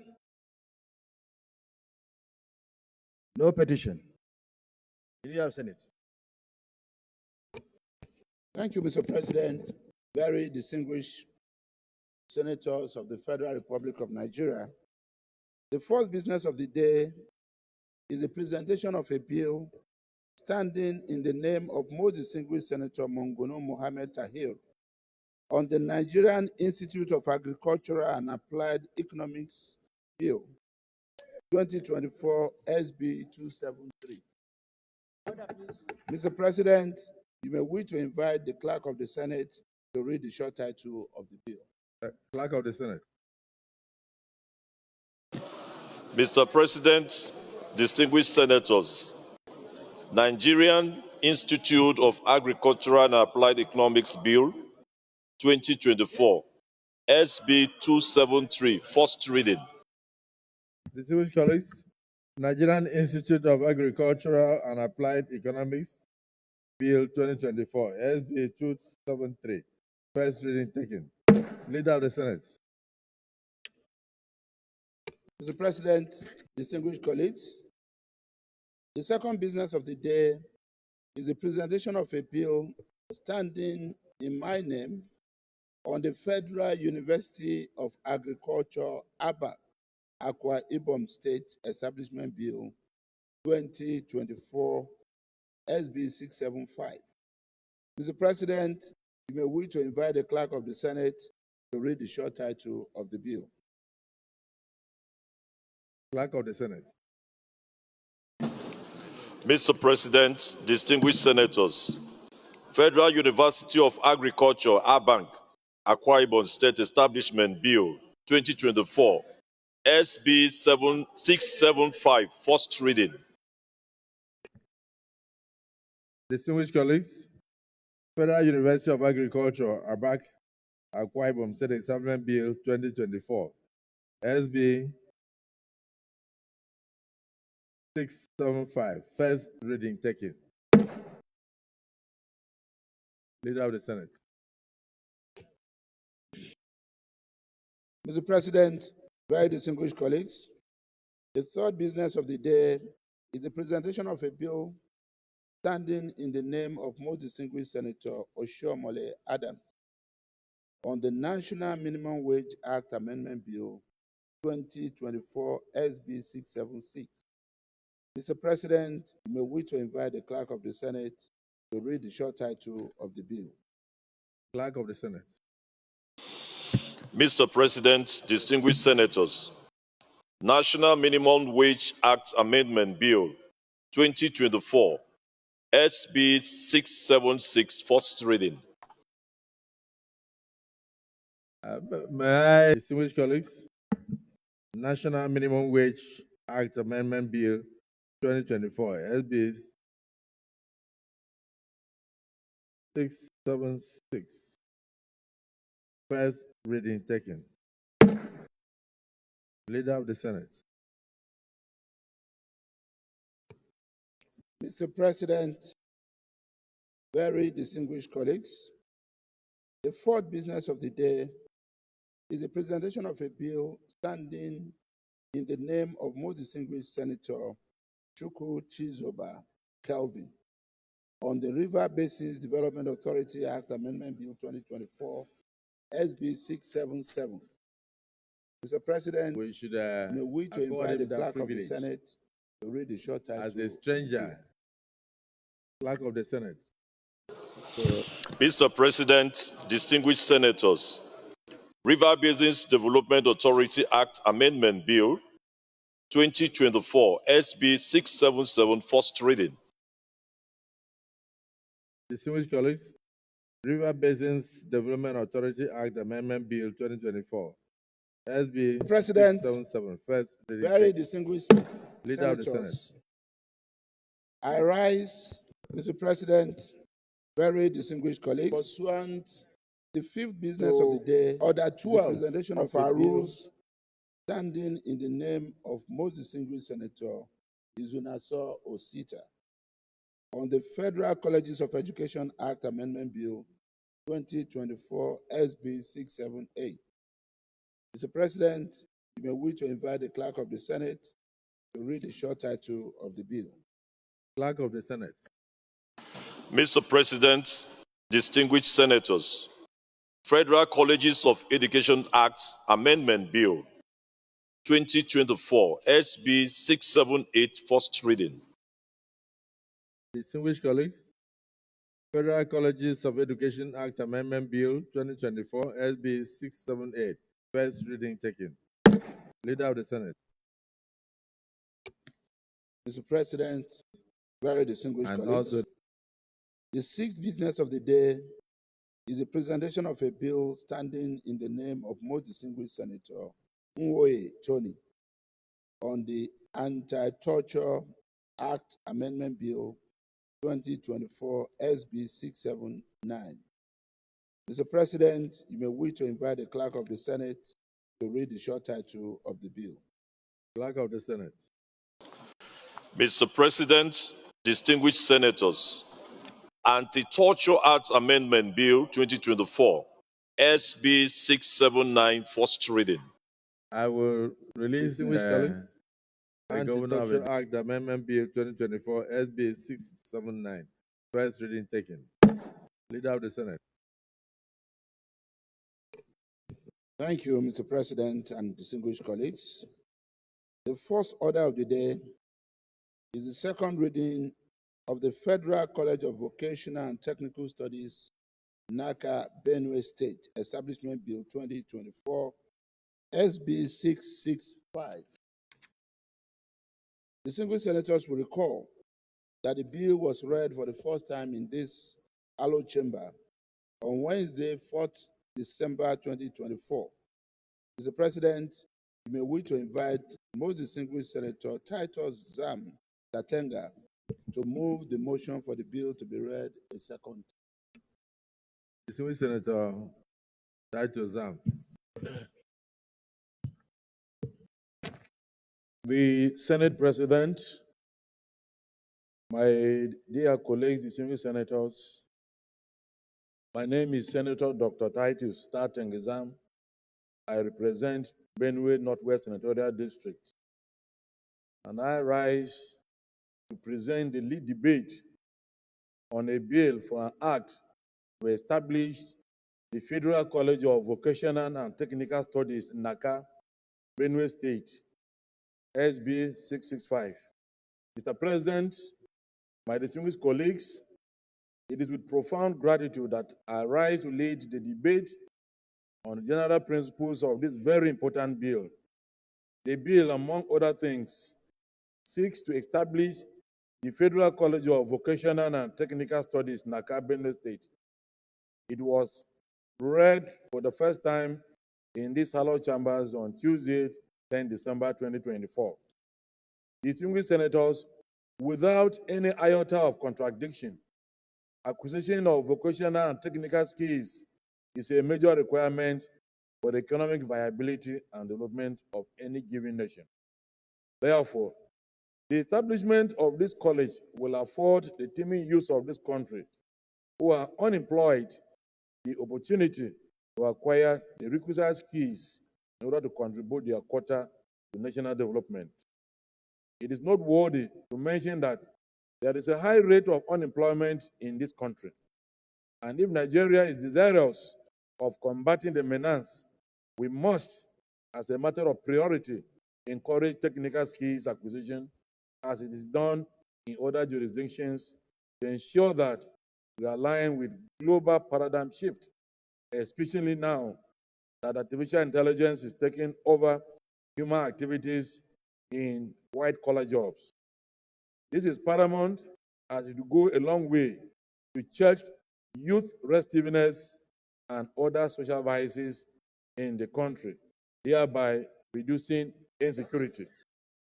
This bill seeks to promote innovative learning opportunities in several areas like bricklaying, electrical installations, plastering, roofing, plumbing, painting, cooling systems like refrigeration, carpentry, steel fabrications, welding, among others.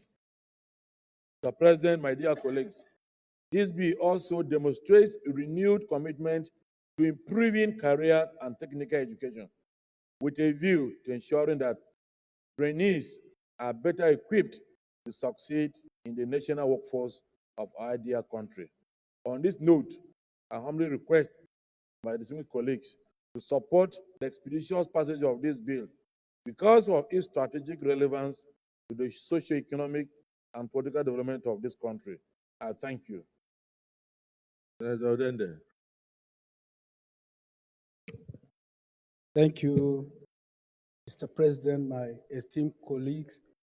I stand up to support the second reading of this bill. Mr. President, my esteemed colleagues, the importance of education, support particularly technical education. Second reading of this bill, Mr. President, my esteemed cannot be overemphasized. The importance of very important for us support particularly technical education. Second reading of this bill, technical education cannot be overemphasized. Support the second importance of very important for us support particularly technical education. Second reading of this bill, technical education cannot be overemphasized. Support the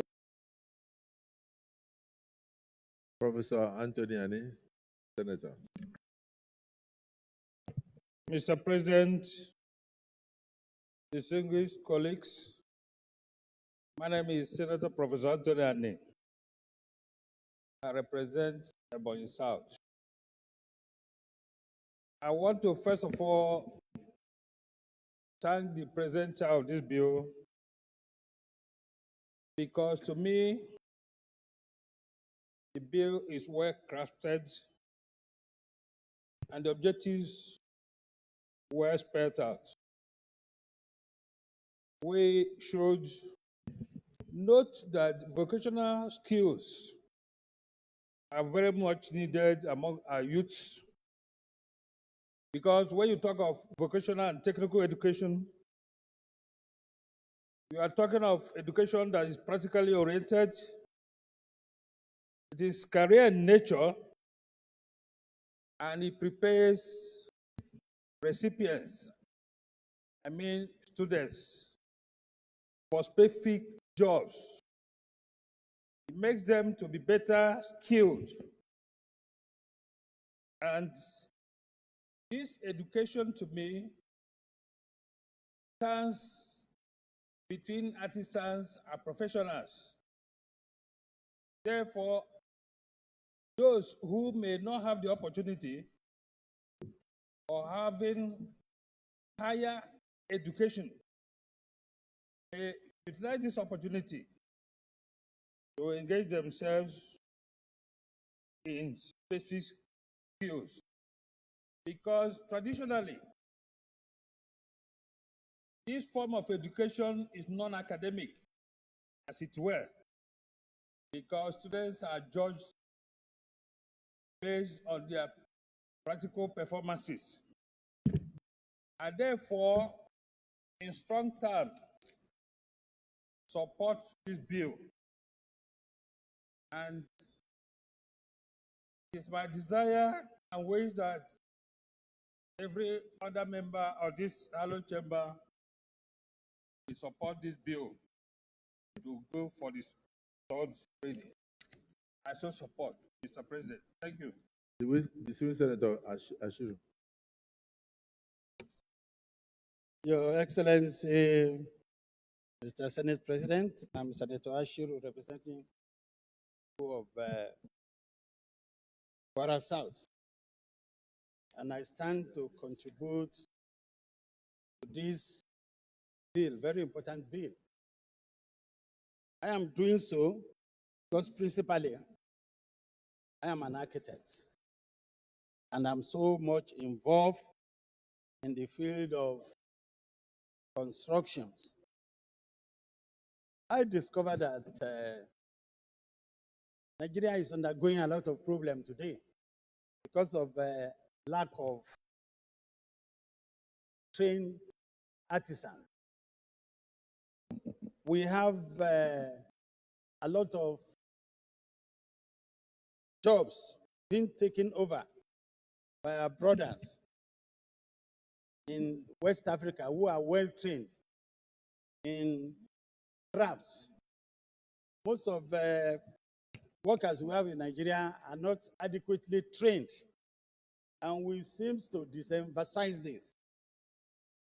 I'm saying that we need to professionalize our artisans and people involved in vocational study so that we can save a lot of resources and have a gainful employment for mostly of our youths who are not employed. Equally too, many of these trained crafts are highly demanded in developed countries. And I think if they are well trained, it's going to be a source of foreign exchange inflow for Nigeria. So, Your Excellency, I propose that this bill must go to the second reading with the support of all our members. Thank you for giving me the opportunity. Distinguished colleagues, is there anybody who is opposed to this bill going for second reading? Okay. So those in support that this bill be read a second time, say aye. Those against say nay. The ayes have it. Clerk of the Senate.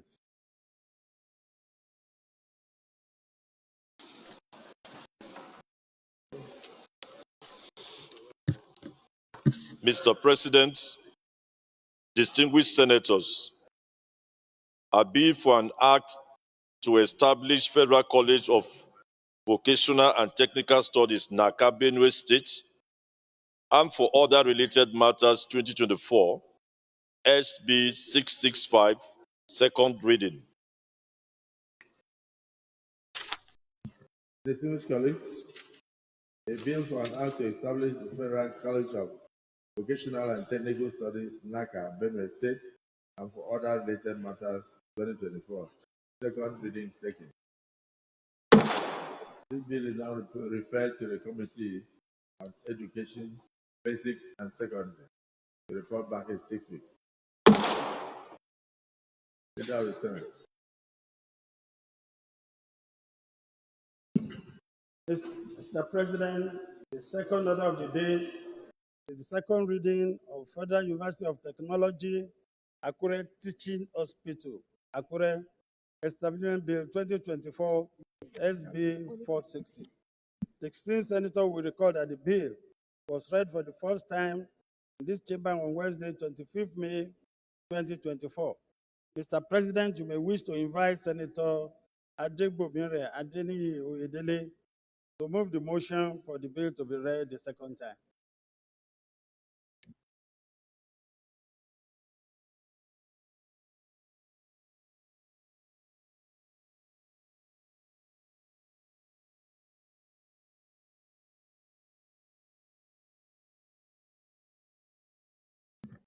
The distinguished Senator Adeniyi Ayodele. Stand. Thank you, Mr. President. Thank you, Mr. President. My distinguished colleagues, Adeniyi Adegbomire, Ondo Central. Mr. President, distinguished colleagues, permit me to lead the debate on the general principles of the Federal University of Technology, Akure Teaching Hospital Establishment Bill 2024 SB 460. The bill seeks to establish a teaching hospital for the Federal University of Technology, Akure, Ondo State. The first reading of the bill took place on Wednesday, the 22nd day of May 2024.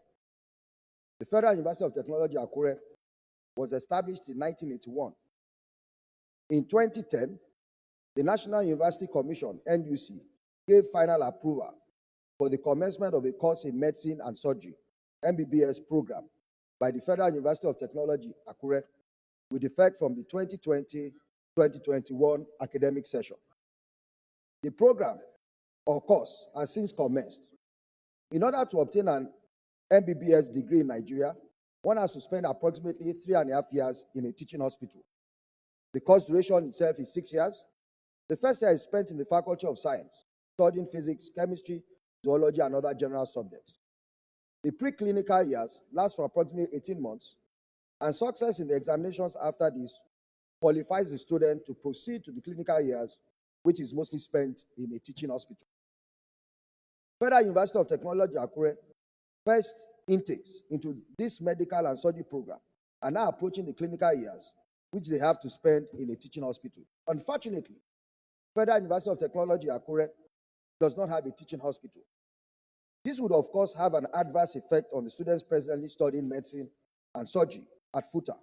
Needless to state that the importance of FUTA having a teaching hospital cannot be overemphasized. FUTA is presently in the process of entering into an MOU with the Ondo State government, the purpose of which is to allow university students temporarily make use of the State General Hospital in Akure. The Instant Bill therefore seeks to establish a teaching hospital for FUTA.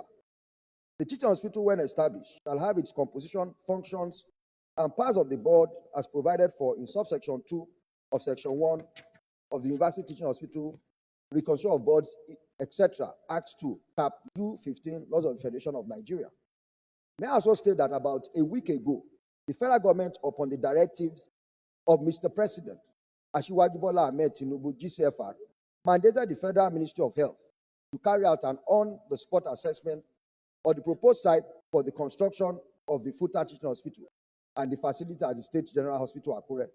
Clearly, the administration of President Bola Ahmed Tinubu places great premium on the health sector and recognizes the importance of adequately and appropriately training medical personnel in our universities. The least this august body can do, with respect, is to support the initiative of the federal government of Nigeria by voting for the second reading of this bill. I have, for ease of reference and understanding, attached here with a draft of the proposed bill. I cannot overemphasize the need for Nigeria to train more medical personnel, given its ever-increasing population and the brain drain presently being experienced in the medical sector. We must therefore, as a body, take urgent and concrete steps towards training more medical personnel. This bill would ensure this. Secondly, this bill would ensure that the students who are presently studying medicine and surgery in FUTA are properly trained. Medical personnel attend to the health needs of citizens of this country. May I therefore respectfully urge my distinguished colleagues to support the second reading of this extremely important bill. I so move. I am most grateful for all of my colleagues for the opportunity afforded me to lead this debate. Thank you.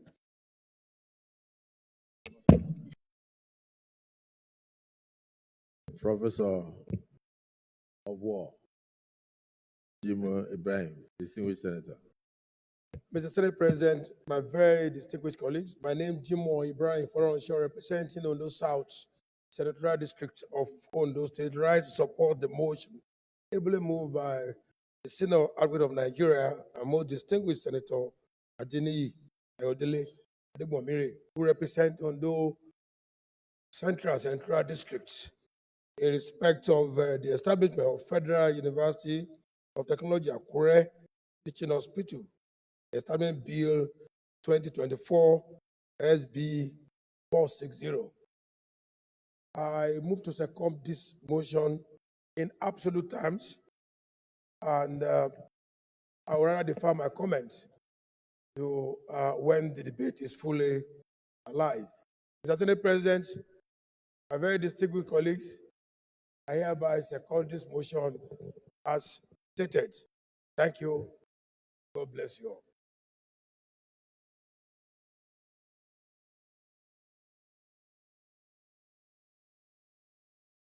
Yes, Senator Bisagwa.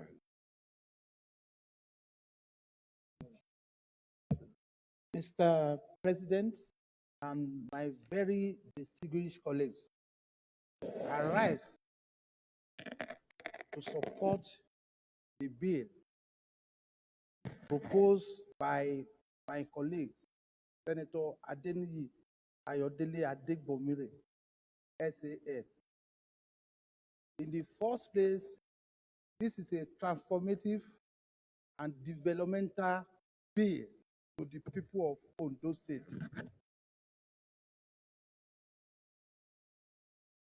On this grant, it has to do with the health of the people, because without good health, whatever you have is useless. So this bill has to do with bringing health to the life of people within Ondo State. On this note, I stand to second the bill again, support it, that to move forward to the next passage. Thank you very much, Mr. President. Senator Plan. President of the Senate, my dear colleagues, I am Senator Dicket Plan, Senator representing Plateau Central. I am up to add my voice in support of this bill, the bill that desires that the Federal University of Technology, Akure, that has established the Department of Medical Sciences, and that students are graduating medical sciences, but yet the university does not have a teaching hospital. I rise to support that this teaching hospital should be established, not just for the fact that the students need a place for practical work of what they learn in class. But all of us are witnesses that in most of our hospitals, the students have stand out very clear to support in the treatment and consultation of patients. And in the absence of a teaching hospital, it's not just the students that are missing.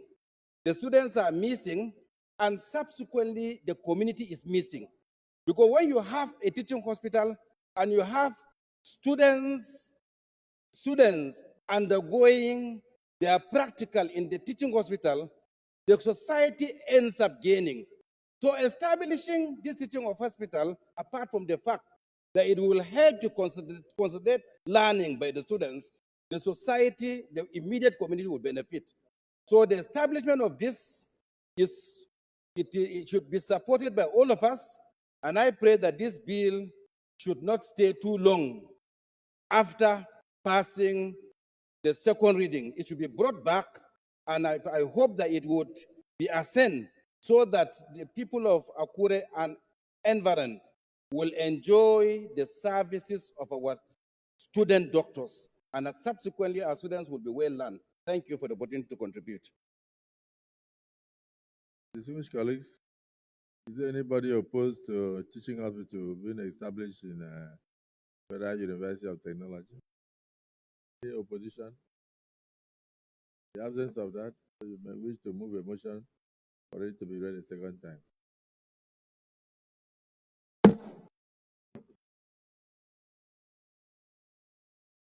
Mr. President, I stand to move a motion that bill on Federal University Akure be read the second time.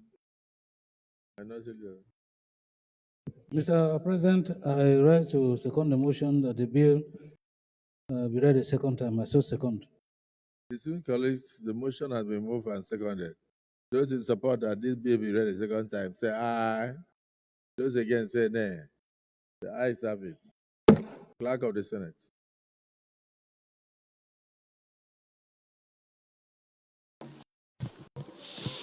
Mr. President, distinguished senators, a bill for an act to establish the Federal University of Technology, Akure Teaching Hospital to make comprehensive provisions and for its due management and administration and for related matters 2024 SB 460, second reading.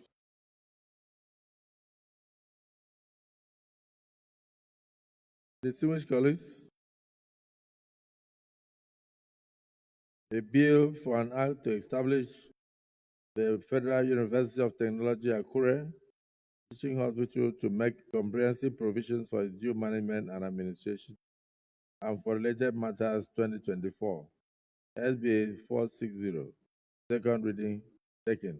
The bill is now referred to two committees, Committee on Health, Secondary and Tertiary, and Committee on Tertiary Institutions and Third Form, to report back to the Senate in 6 weeks.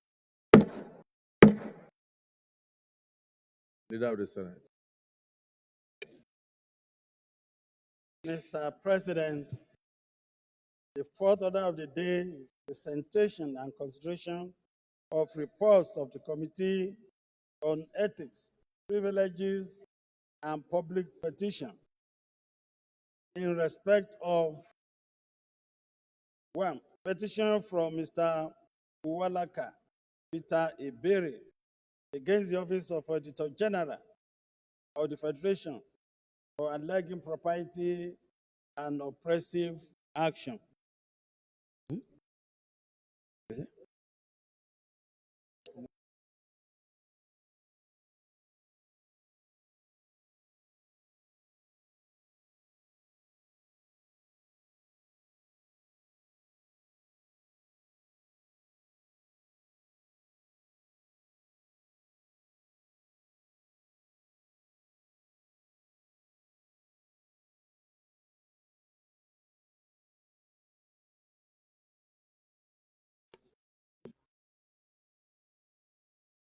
Sorry, Mr. President. I was so much in a hurry. The third order of the day, the second reading of Compulsory Free Universal Basic Education Act, Amendment Bill 2024, SB 547. Distinguished senators will recall that the bill was read for the first time in this chamber on Wednesday, 25th September 2024. Mr. President, you may wish to invite Senator Usman Lawal Adamu to move the motion for the bill to be read the second time.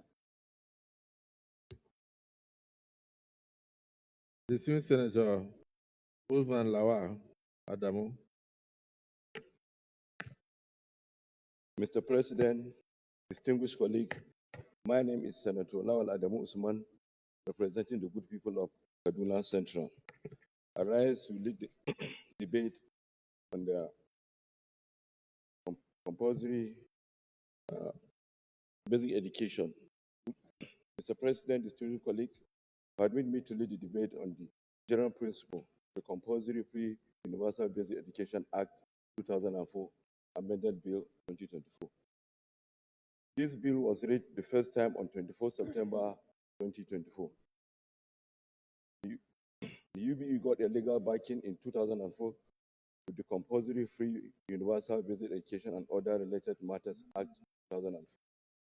The Act established the Universal Basic Education Commission as the federal government intervention agency through which federal government contribute to basic education implementation, channel to state and FCT, and require every state assembly and national assembly in the case of FCT to enact law establishing their state Universal Basic Education Board, SBEB, and local government education authorities to ensure, among others, that A, school-age children have access to complete basic education, processing literacy, numeracy, and basic life skills to contribute to national development.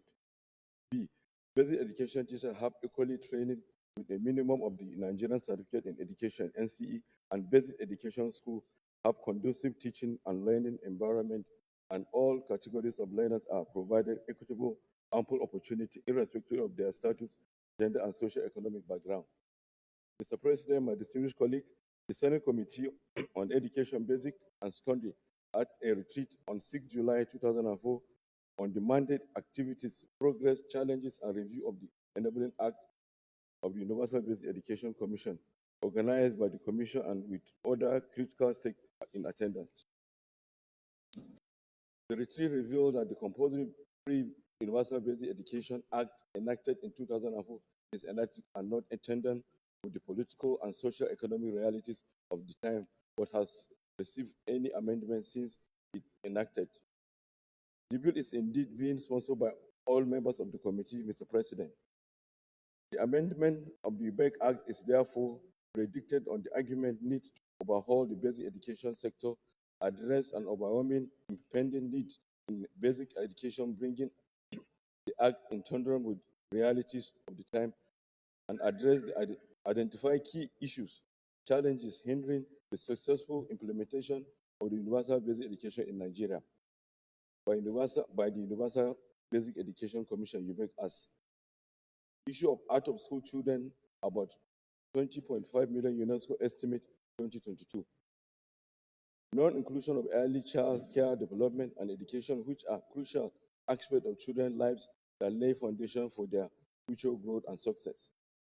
Lack of adequate school infrastructure based on 2024 UBEC National Personal Audit report of a total of 907,706 classes are required to conform to the pupil classroom ratio at primary level, while the JSS level, the deficit to be filled stands at 2,805 classrooms.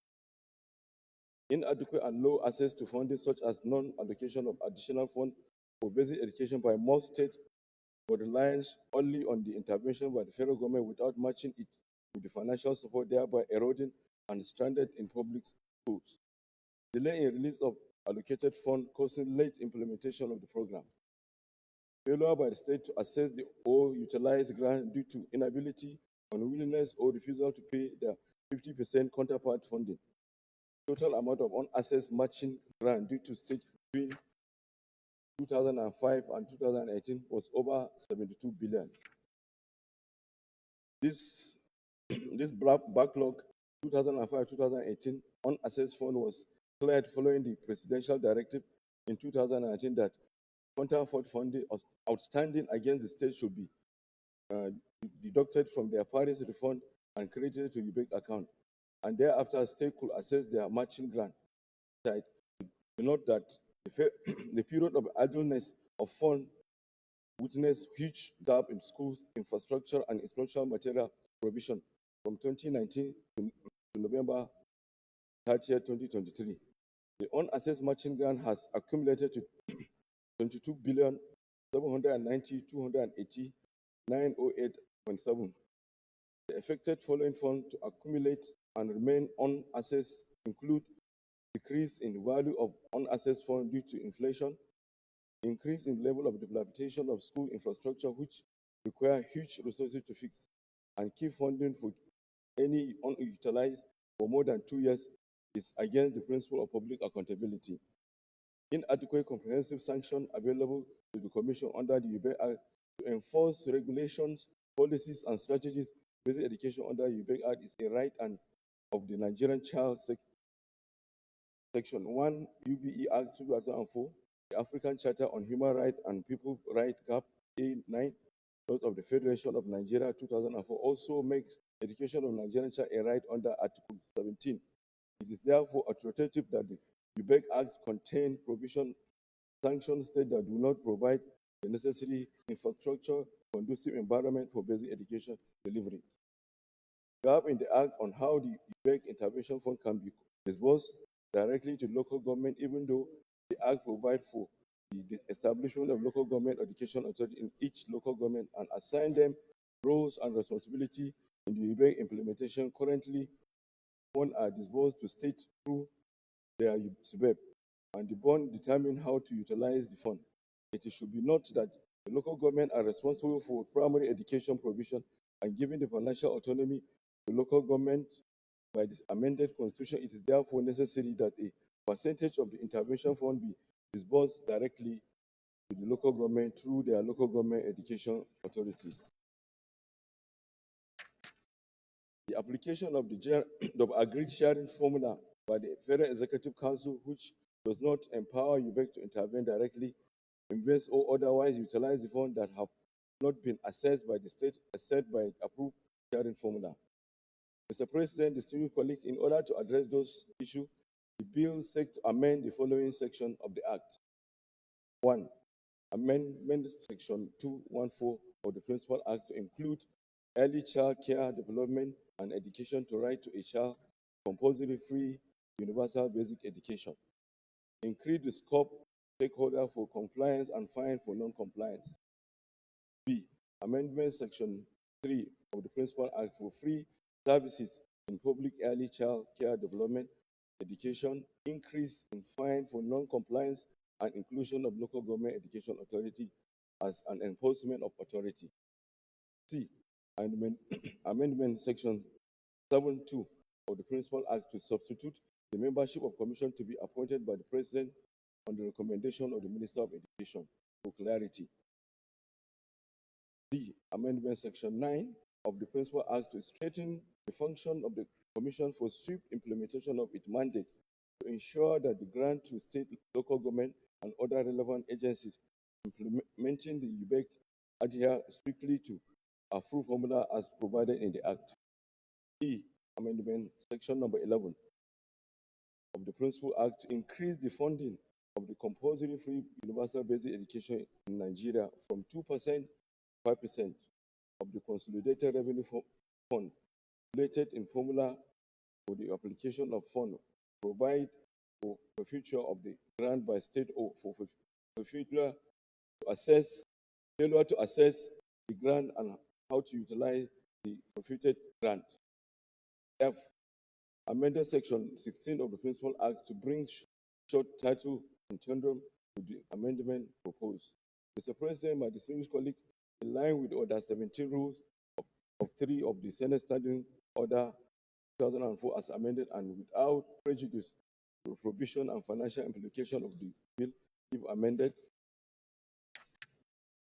subject to national annual accrual in the consolidated revenue and fund approval of the national budget by the National Assembly, and therefore needed not to be attached.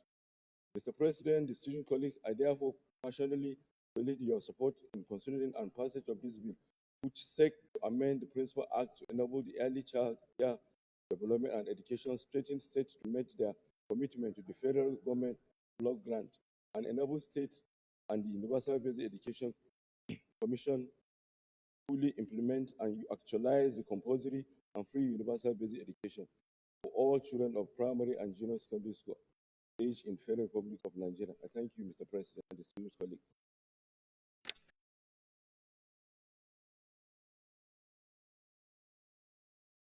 You, Senator Idiot. Thank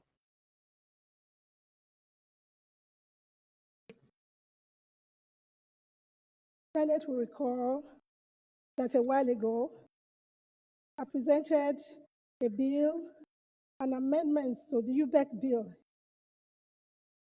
in this chamber. The amendment went through the first and second reading, and at the end, the Senate President referred same to the Committee on Education, Primary and Secondary. Mr. President, distinguished colleagues, what I expect that the chairman of the committee, Senator Adamo Lawal, will do today is to present the report of that referral that was sent to his committee. I'm a bit taken aback that is now doing another amendment to the same bill that I have done. Although I must comment that one or two additions have been added to what I did initially.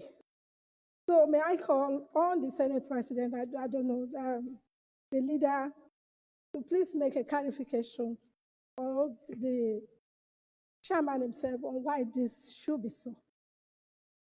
I so submit, Mr. President. Yes, Senator Alero.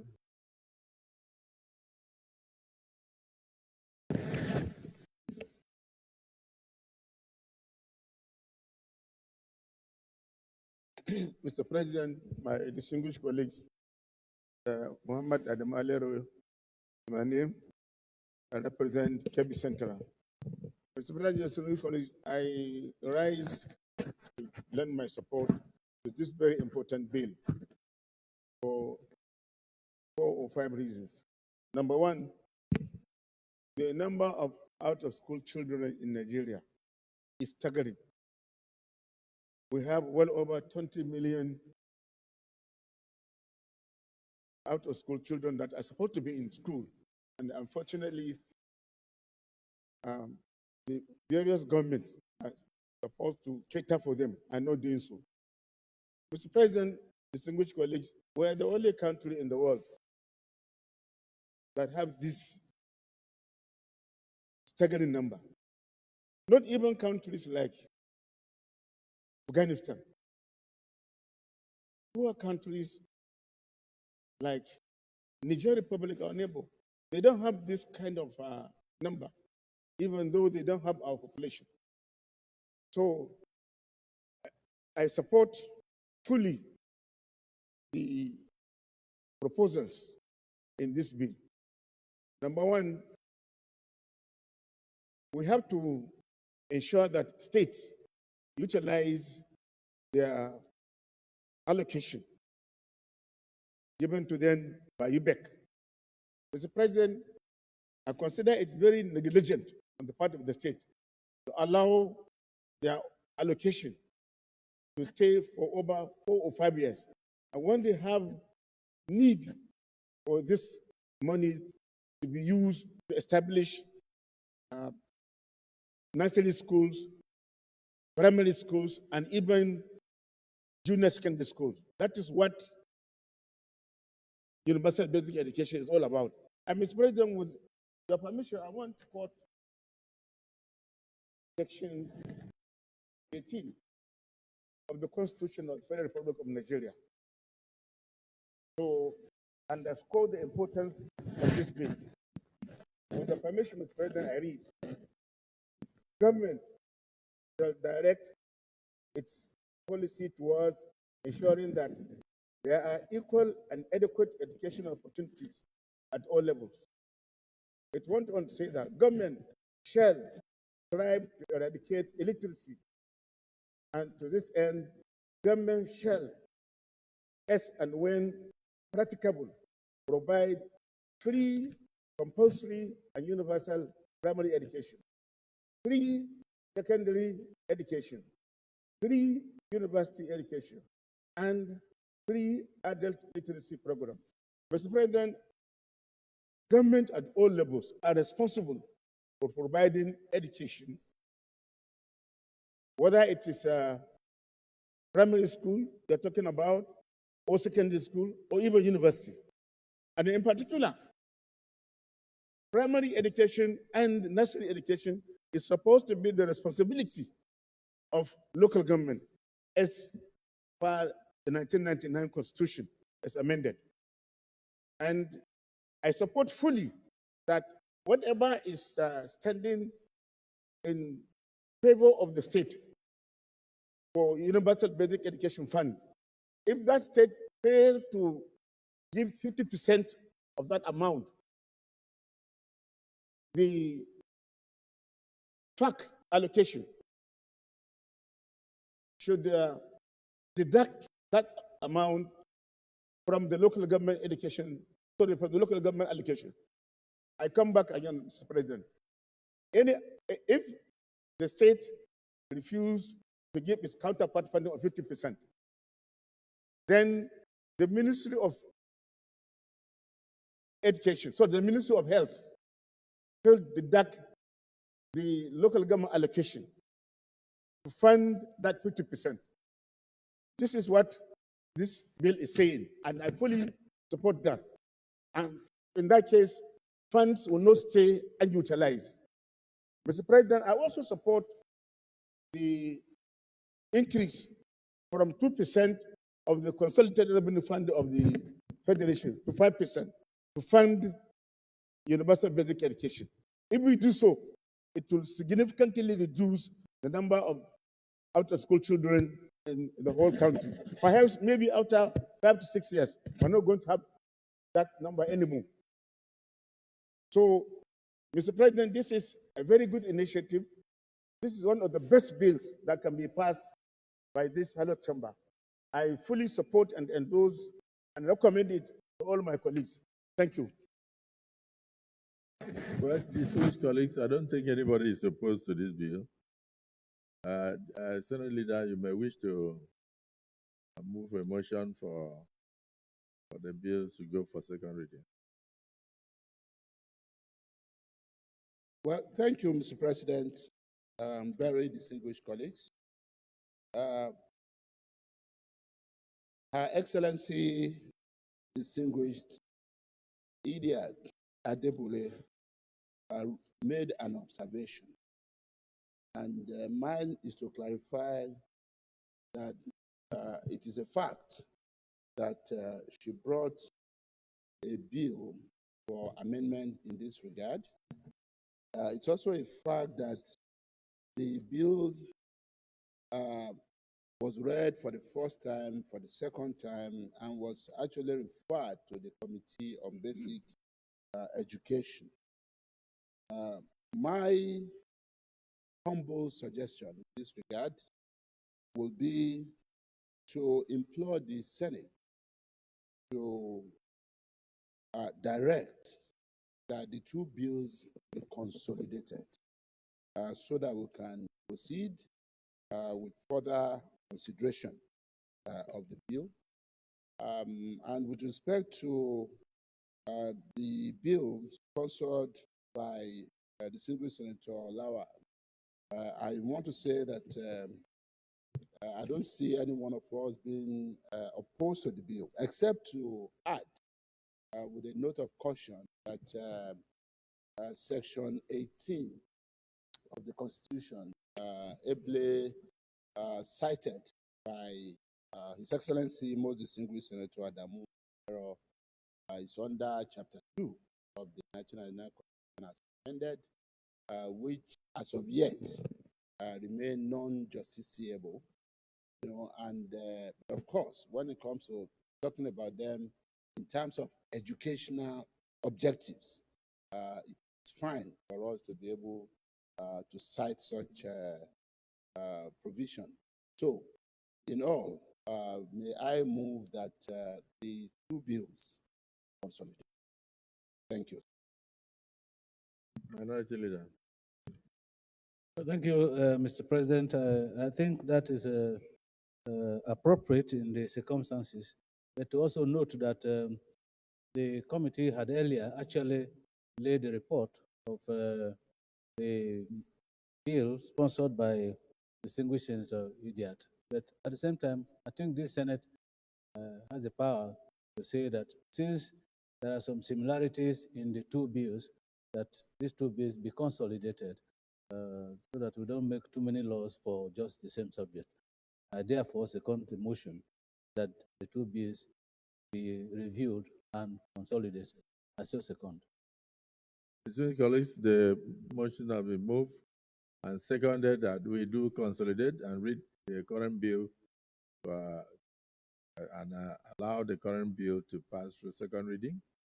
Thereafter, both will be consolidated and brought back to the Senate for consideration. Those in support that it be allowed to pass through second reading, say aye. Those against, say nay. The ayes have it. So, the clerk of the Mr. President, distinguished senators, I bill for an act to amend the compulsory free universal basic education cap Act cap N4 laws of the Federation of Nigeria 2004 and for other related matters 2024 SB 547 second reading. Distinguished colleagues, a bill for an act to amend the Compulsory Free Universal Basic Education Act, Cap number 4, Laws of the Federation of Nigeria 2004, and for other related matters 2024, SB 547. Second reading taken. This bill is to be consolidated with the earlier one brought by distinguished Senator Idiot, and of course, report from the committee to the consolidated report should be brought back to the Senate for further consideration after passing through due process. And therefore, this one is referred also to the Committee on Basic and Secondary Education. So we give you 4 weeks. Let me thank the distinguished Senator Usman Lawal, chairman of the Committee on Basic and Secondary Education, and hope that the advice given by the Senate will be adhered to. The two bills will be consolidated because education is very paramount, and the number of out-of-school children are developing on a daily basis. For us to make progress as a nation, we must reduce the number of people that are susceptible to being recruited into banditry and kidnapping and other vices. Education is the key to understanding even the dynamics, the metrics of government. So I thank you. I thank my colleagues for all their contributions, and I believe strongly that this will move the nation forward. Yes, without a doubt. You want to look at the mood? Well, Mr. President, I'm very distinguished Selim. I will always take into consideration the mood of the Senate, especially when our colleagues are under some pressure, knowing that people are waiting for them in their committee rooms to be able to hold their committee meetings and public hearings. But I have one problem. Yes, sir. This motion Yes, not come at that's actually where I was going, sir. We have a motion from the single Senator Akobundu, which we had to step down twice. So in that regard, sir, may I move that we step down, we stand down the fourth and fifth order of the day to another legislative day to enable us to take the sixth order of the day as the last order of the day. And this is a motion standing in the name of most distinguished Senator Akobundu Austin on the need for special intervention by the Senate to urge the Federal Ministry of Works to expedite action and complete the rehabilitation of the Umuahia Ikot Ekpene Federal Road to relieve the suffering of Nigerian motorists and addressing security in the area. Mr. President, if this motion is seconded by the minority leader and is supported by our colleagues, it then would mean that the single Senator Akobundu will be able to move. I so move. Yes. Minority leader. Mr. President, distinguished colleagues, I support the motion ably moved by the Senate leader. I so second. Distinguished colleagues, a motion has been moved that we step down the other items on the other paper except the last item, which is the motion by Senator Coburn.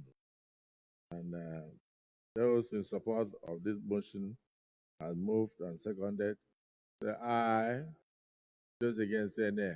Ayes have it. So we take this motion as the last item. Senator Coburn. Thank you, Mr. President. My dear colleagues, I rise to move the motion on the need for special intervention by the Senate to urge the Federal Ministry of Works to expedite action and complete the rehabilitation of the Umuahia-Ekotepene Federal Road to relieve the suffering of Nigerian motorists and address insecurity in the area.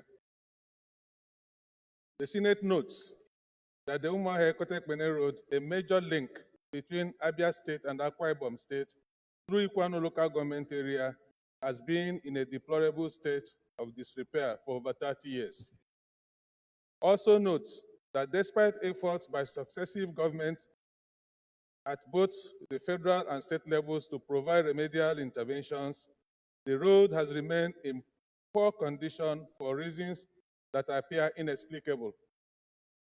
Observes that following years of public outcry from the people of Abia and Akwa Ibom states, the federal government awarded the contract for the total reconstruction and rehabilitation of the road in 2018 to Mrs. Heartland Nigeria Limited and Redon and Company Nigeria Limited, valued at approximately 13 billion naira.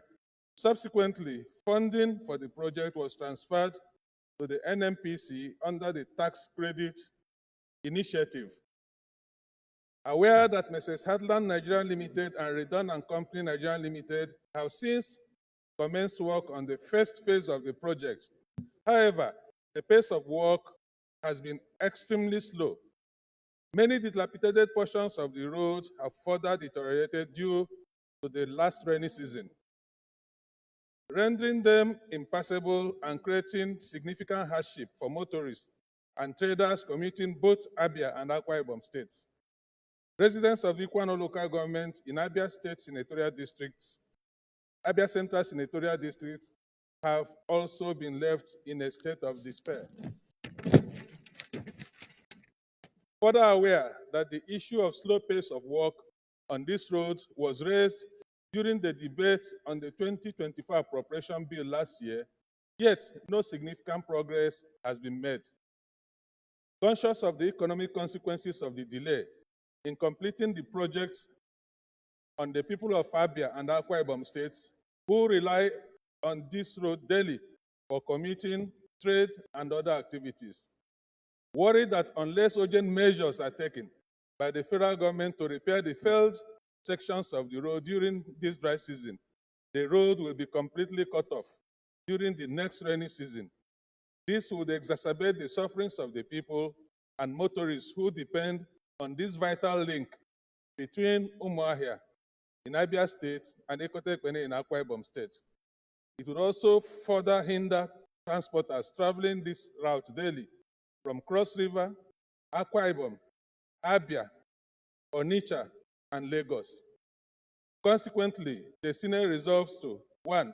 Urge the Federal Ministry of Works to immediately release funds for the completion of the Umuahia-Ekotepene road during the current dry season. 2. Mandate the Senate Committee on Works to urgently investigate and unravel the causes of delays and determine the extent of failure and report back to the Senate within 2 weeks for further legislative action. I so move. Thank you so much, Mr. President, for giving me this opportunity.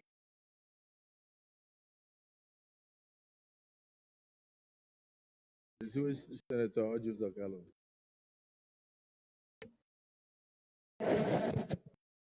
Thank you, Mr. President. I stand to support the motion ably moved Senator Akobondo. Umuahia Ikotekpene Road is a very important road. Economic way living of Oboro, Bende, and all those areas that are producing cocoa and the palm oil. These are the routes people use in evacuating this product. And this road is very economical to people of Akwa Ibom, Cross River, Abia, Anambra, Imo, Enugu, because they use it as a cut short.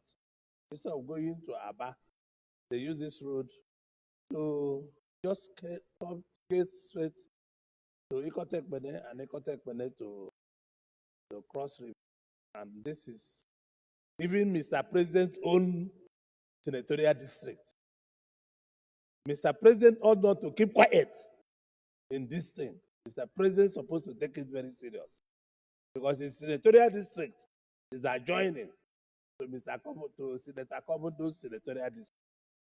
So, Mr. President, I align myself totally and I urge all my colleagues to support this very important road that Senator Komodo is saying because it's going to serve my senatorial district, Mr. President's senatorial district, and Senator Komodo's senatorial immediate district, and other senatorial districts that are there. And about 5, 6, 7 states will get benefit of this all-important road. Mr. President, I so submit that I align myself with all the prayers and urge our colleagues to support all the prayers. Thank you very much, Mr. President. The civil senator, Ojuzakalo, having been a governor with the capital Aroma here, you can imagine your passion. I'm also affected. So it is better for you to cry for me than for me to cry on my own. Because I belong to the whole country. Thank you, thank you. It will really help me if something is done about it very fast. It seems that Ekon Samson, I'm sure you have passed through that road. Thank you, Mr. President. I'm Ekon Samson. I speak for Akwa Ibom South. Very understandably, the concern clearly shown about the condition of Umuahia, Ikotekpene Road, portrays a metaphor of sorts. This is one road that serves not just Akwa Ibom and Abia. The road serves Nigeria. The entire stretch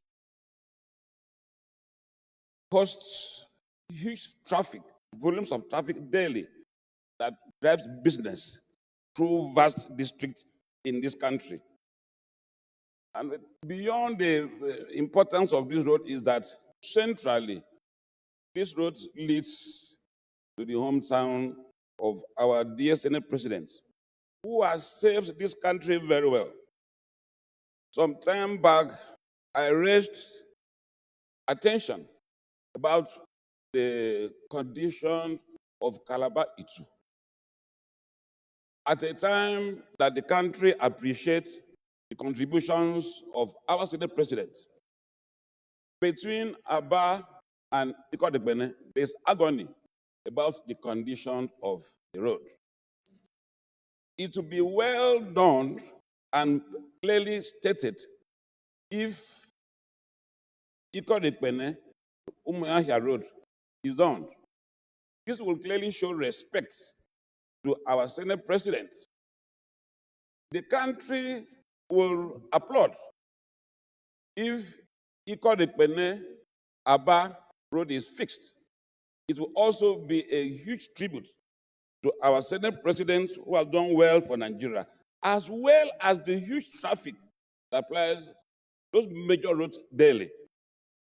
The condition of Calabar Itu Road, or as framed by in our earlier motion, Udukpani Itu Road, is pathetic.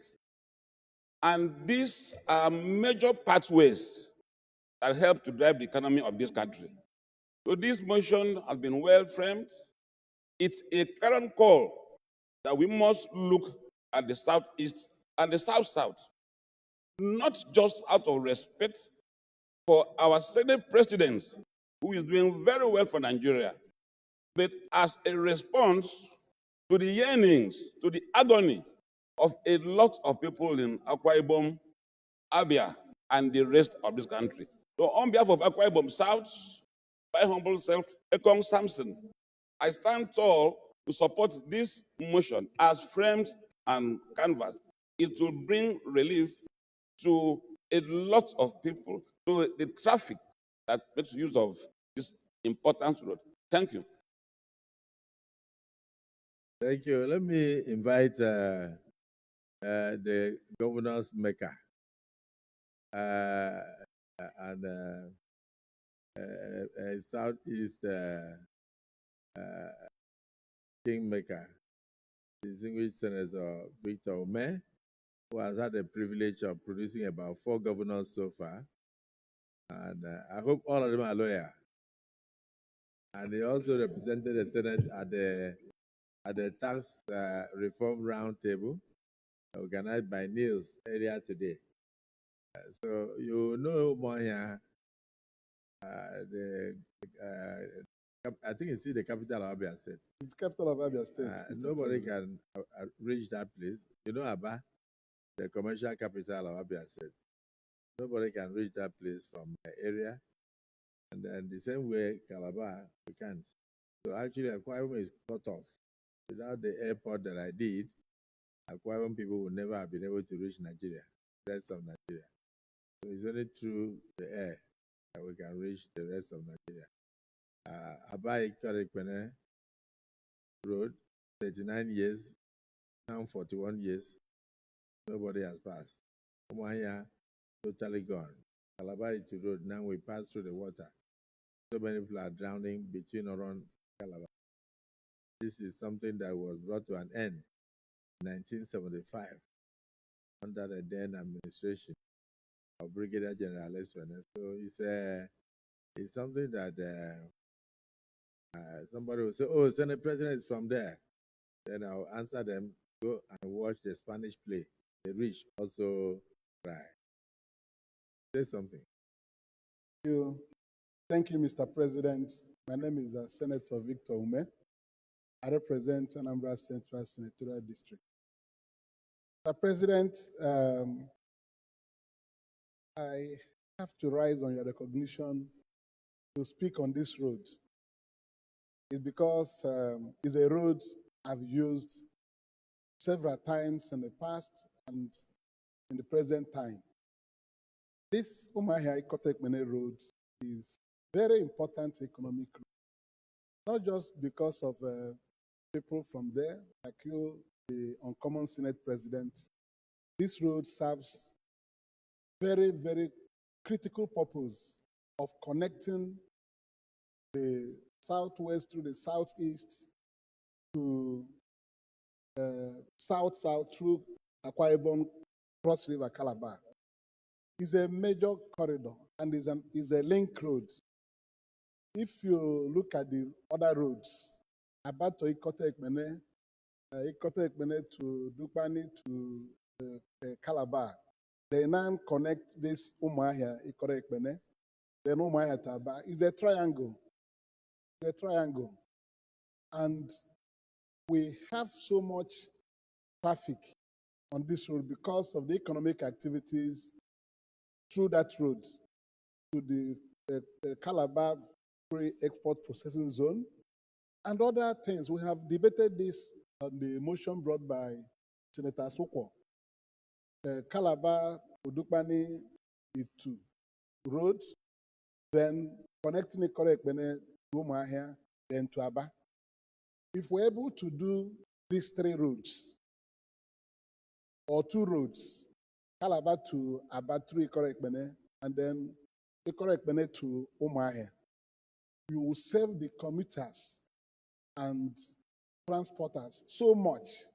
But the distance is not much. From this Umuahia to Ikorekpene, it's not much. but you go through very severe difficulties passing through the bumps and the owner.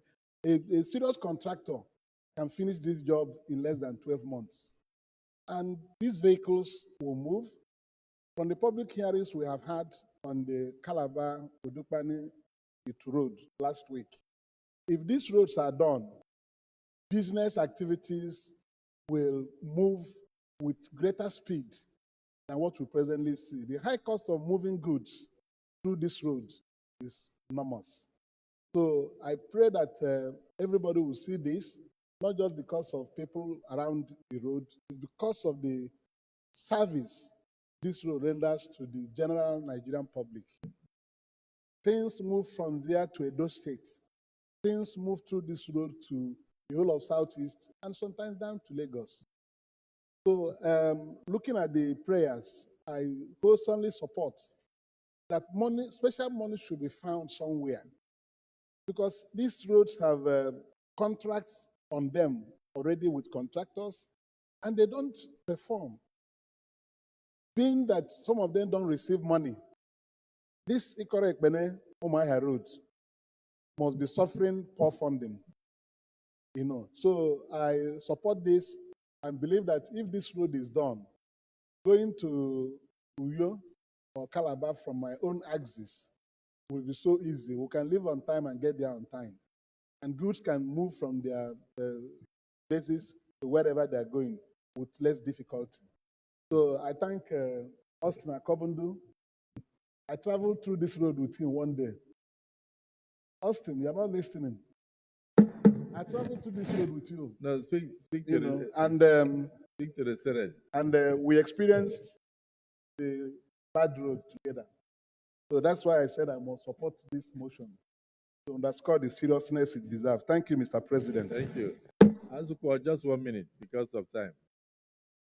Thank you, Mr. President, distinguished colleagues. My name is Asuko Epeyon, Senator representing Cross River South. Your Excellency, there is not much for me to add to this, but just to add my voice to that of that infrastructure is the bedrock for any level of commerce. The standard of living of people in any community or any environment is dependent on the level of infrastructure that is available for them for the ease of movement of goods, passengers in those communities.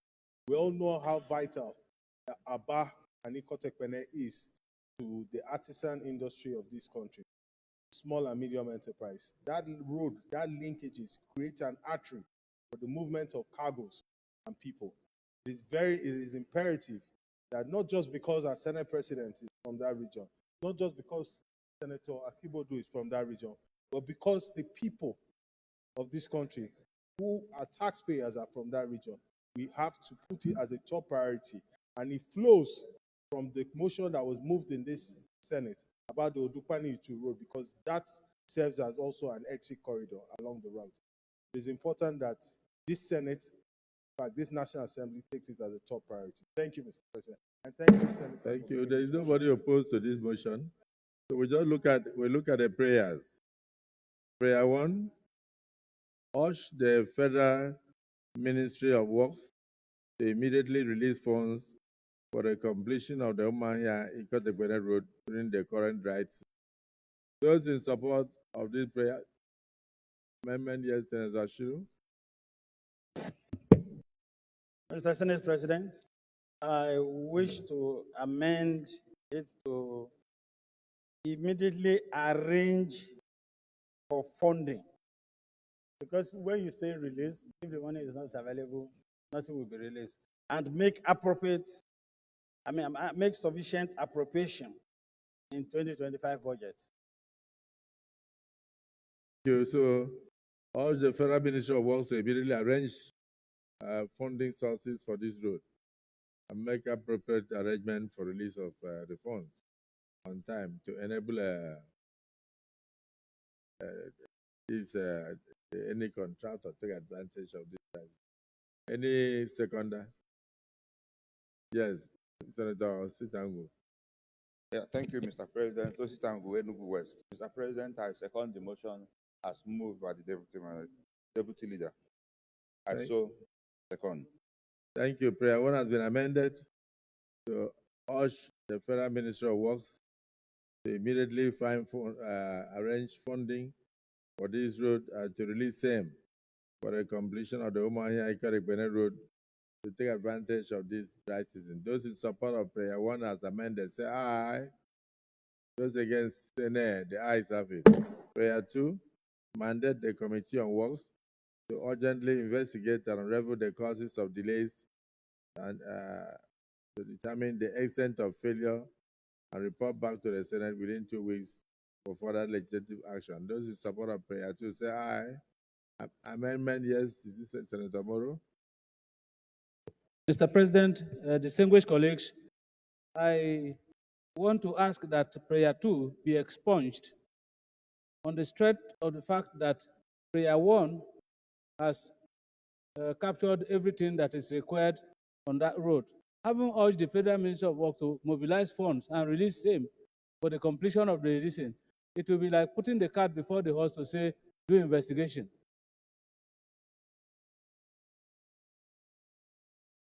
So I was saying that prayer 2 has captured the whole essence of the motion, and asking for investigation again before this and that will be delaying the process of mobilizing and releasing funds. Therefore, I move that prayer 2 be expunged. Yes, any seconder? Yes, Senator Gadaga. Mr. President, distinguished colleagues, I stand to Benson Agadaga is my name from Bayelsa East Senatorial District. I rise to second the motion by Minority Leader that number, that section be expunged. Thank you, Mr. President. Distinguished colleagues, the motion has been moved that prayer 2 be expunged. Since prayer 1 has taken care of the essence of the motion, which is to ensure that action is taken on that road. Those in support of the expunging prayer 2 say aye. Those against say nay. Ayes have it. Let me thank Senator Kabundu for bringing this and pray that we will, the Ministry of Works will see the need to do something about that axis of Nigeria, because a lot of good things happen. Even we have the Federal College of Agriculture, is it Aguleri or so, along that road, Umodike rather, and then we have a lot of sample farms. We have farm produce, a lot of things that come from that area. Then, of course, I believe that it will add value and revive Aba and Umuahia and as trading partners to Calabar, Port Harcourt, and other areas if those roads are done. We will continue to cry out, take the message to the Ministry of Works so that they take a look at that area, because people are actually dying those roads. I thank you for your contribution. I pray that this will be the last time we bring these issues up for consideration by the Senate. Leader of the Senate, having completed the day's sittings. Point of order, sir. Point of order? Yes, sir. We did not extend the time within which we should. Can the point of order be taken tomorrow? Because we have to close in 1 minute. We have to close in 1 minute. Leader. Well, Mr. President, unfortunately, we did not move for extension of time, but I guess whichever point of order that our distinguished colleagues want to, she can just hint on which order, so that by the next legislative day, we can start our day with that. Yes. Thank you very much, Mr. President. I'm Senator Natasha Akpoti-Uduaghan, representing the people of Kogi Central. My point of order is on Order 1B, which is slight amendment to the practice and procedure of the Senate, because it hinders on a matter of public urgent importance. It has to do with the ongoing demolition of an estate owned by Paul Osa in Abuja that the Minister of FCT has recently ordered the demolition of the estate. And we have seen on social media and on the news that the big cries of the indigents, that the residents of that estate. So, sir, we appreciate if you can quickly grant this prayer. One, urge the FCT administration to halt the ongoing demolition of the said property, as it does not fall within the purview of the reasons from the massive demolition being carried on presently. There are families living there, children who could be made homeless today. Please, I would appreciate if you kindly call for this halt of the demolition while the Senate looks into the issues at hand. Thank you, sir. Well, if that's your motion, please make it written and then present it tomorrow on the next legislative day, since we are out of time. Senate Leader. Very well, sir. Thank you.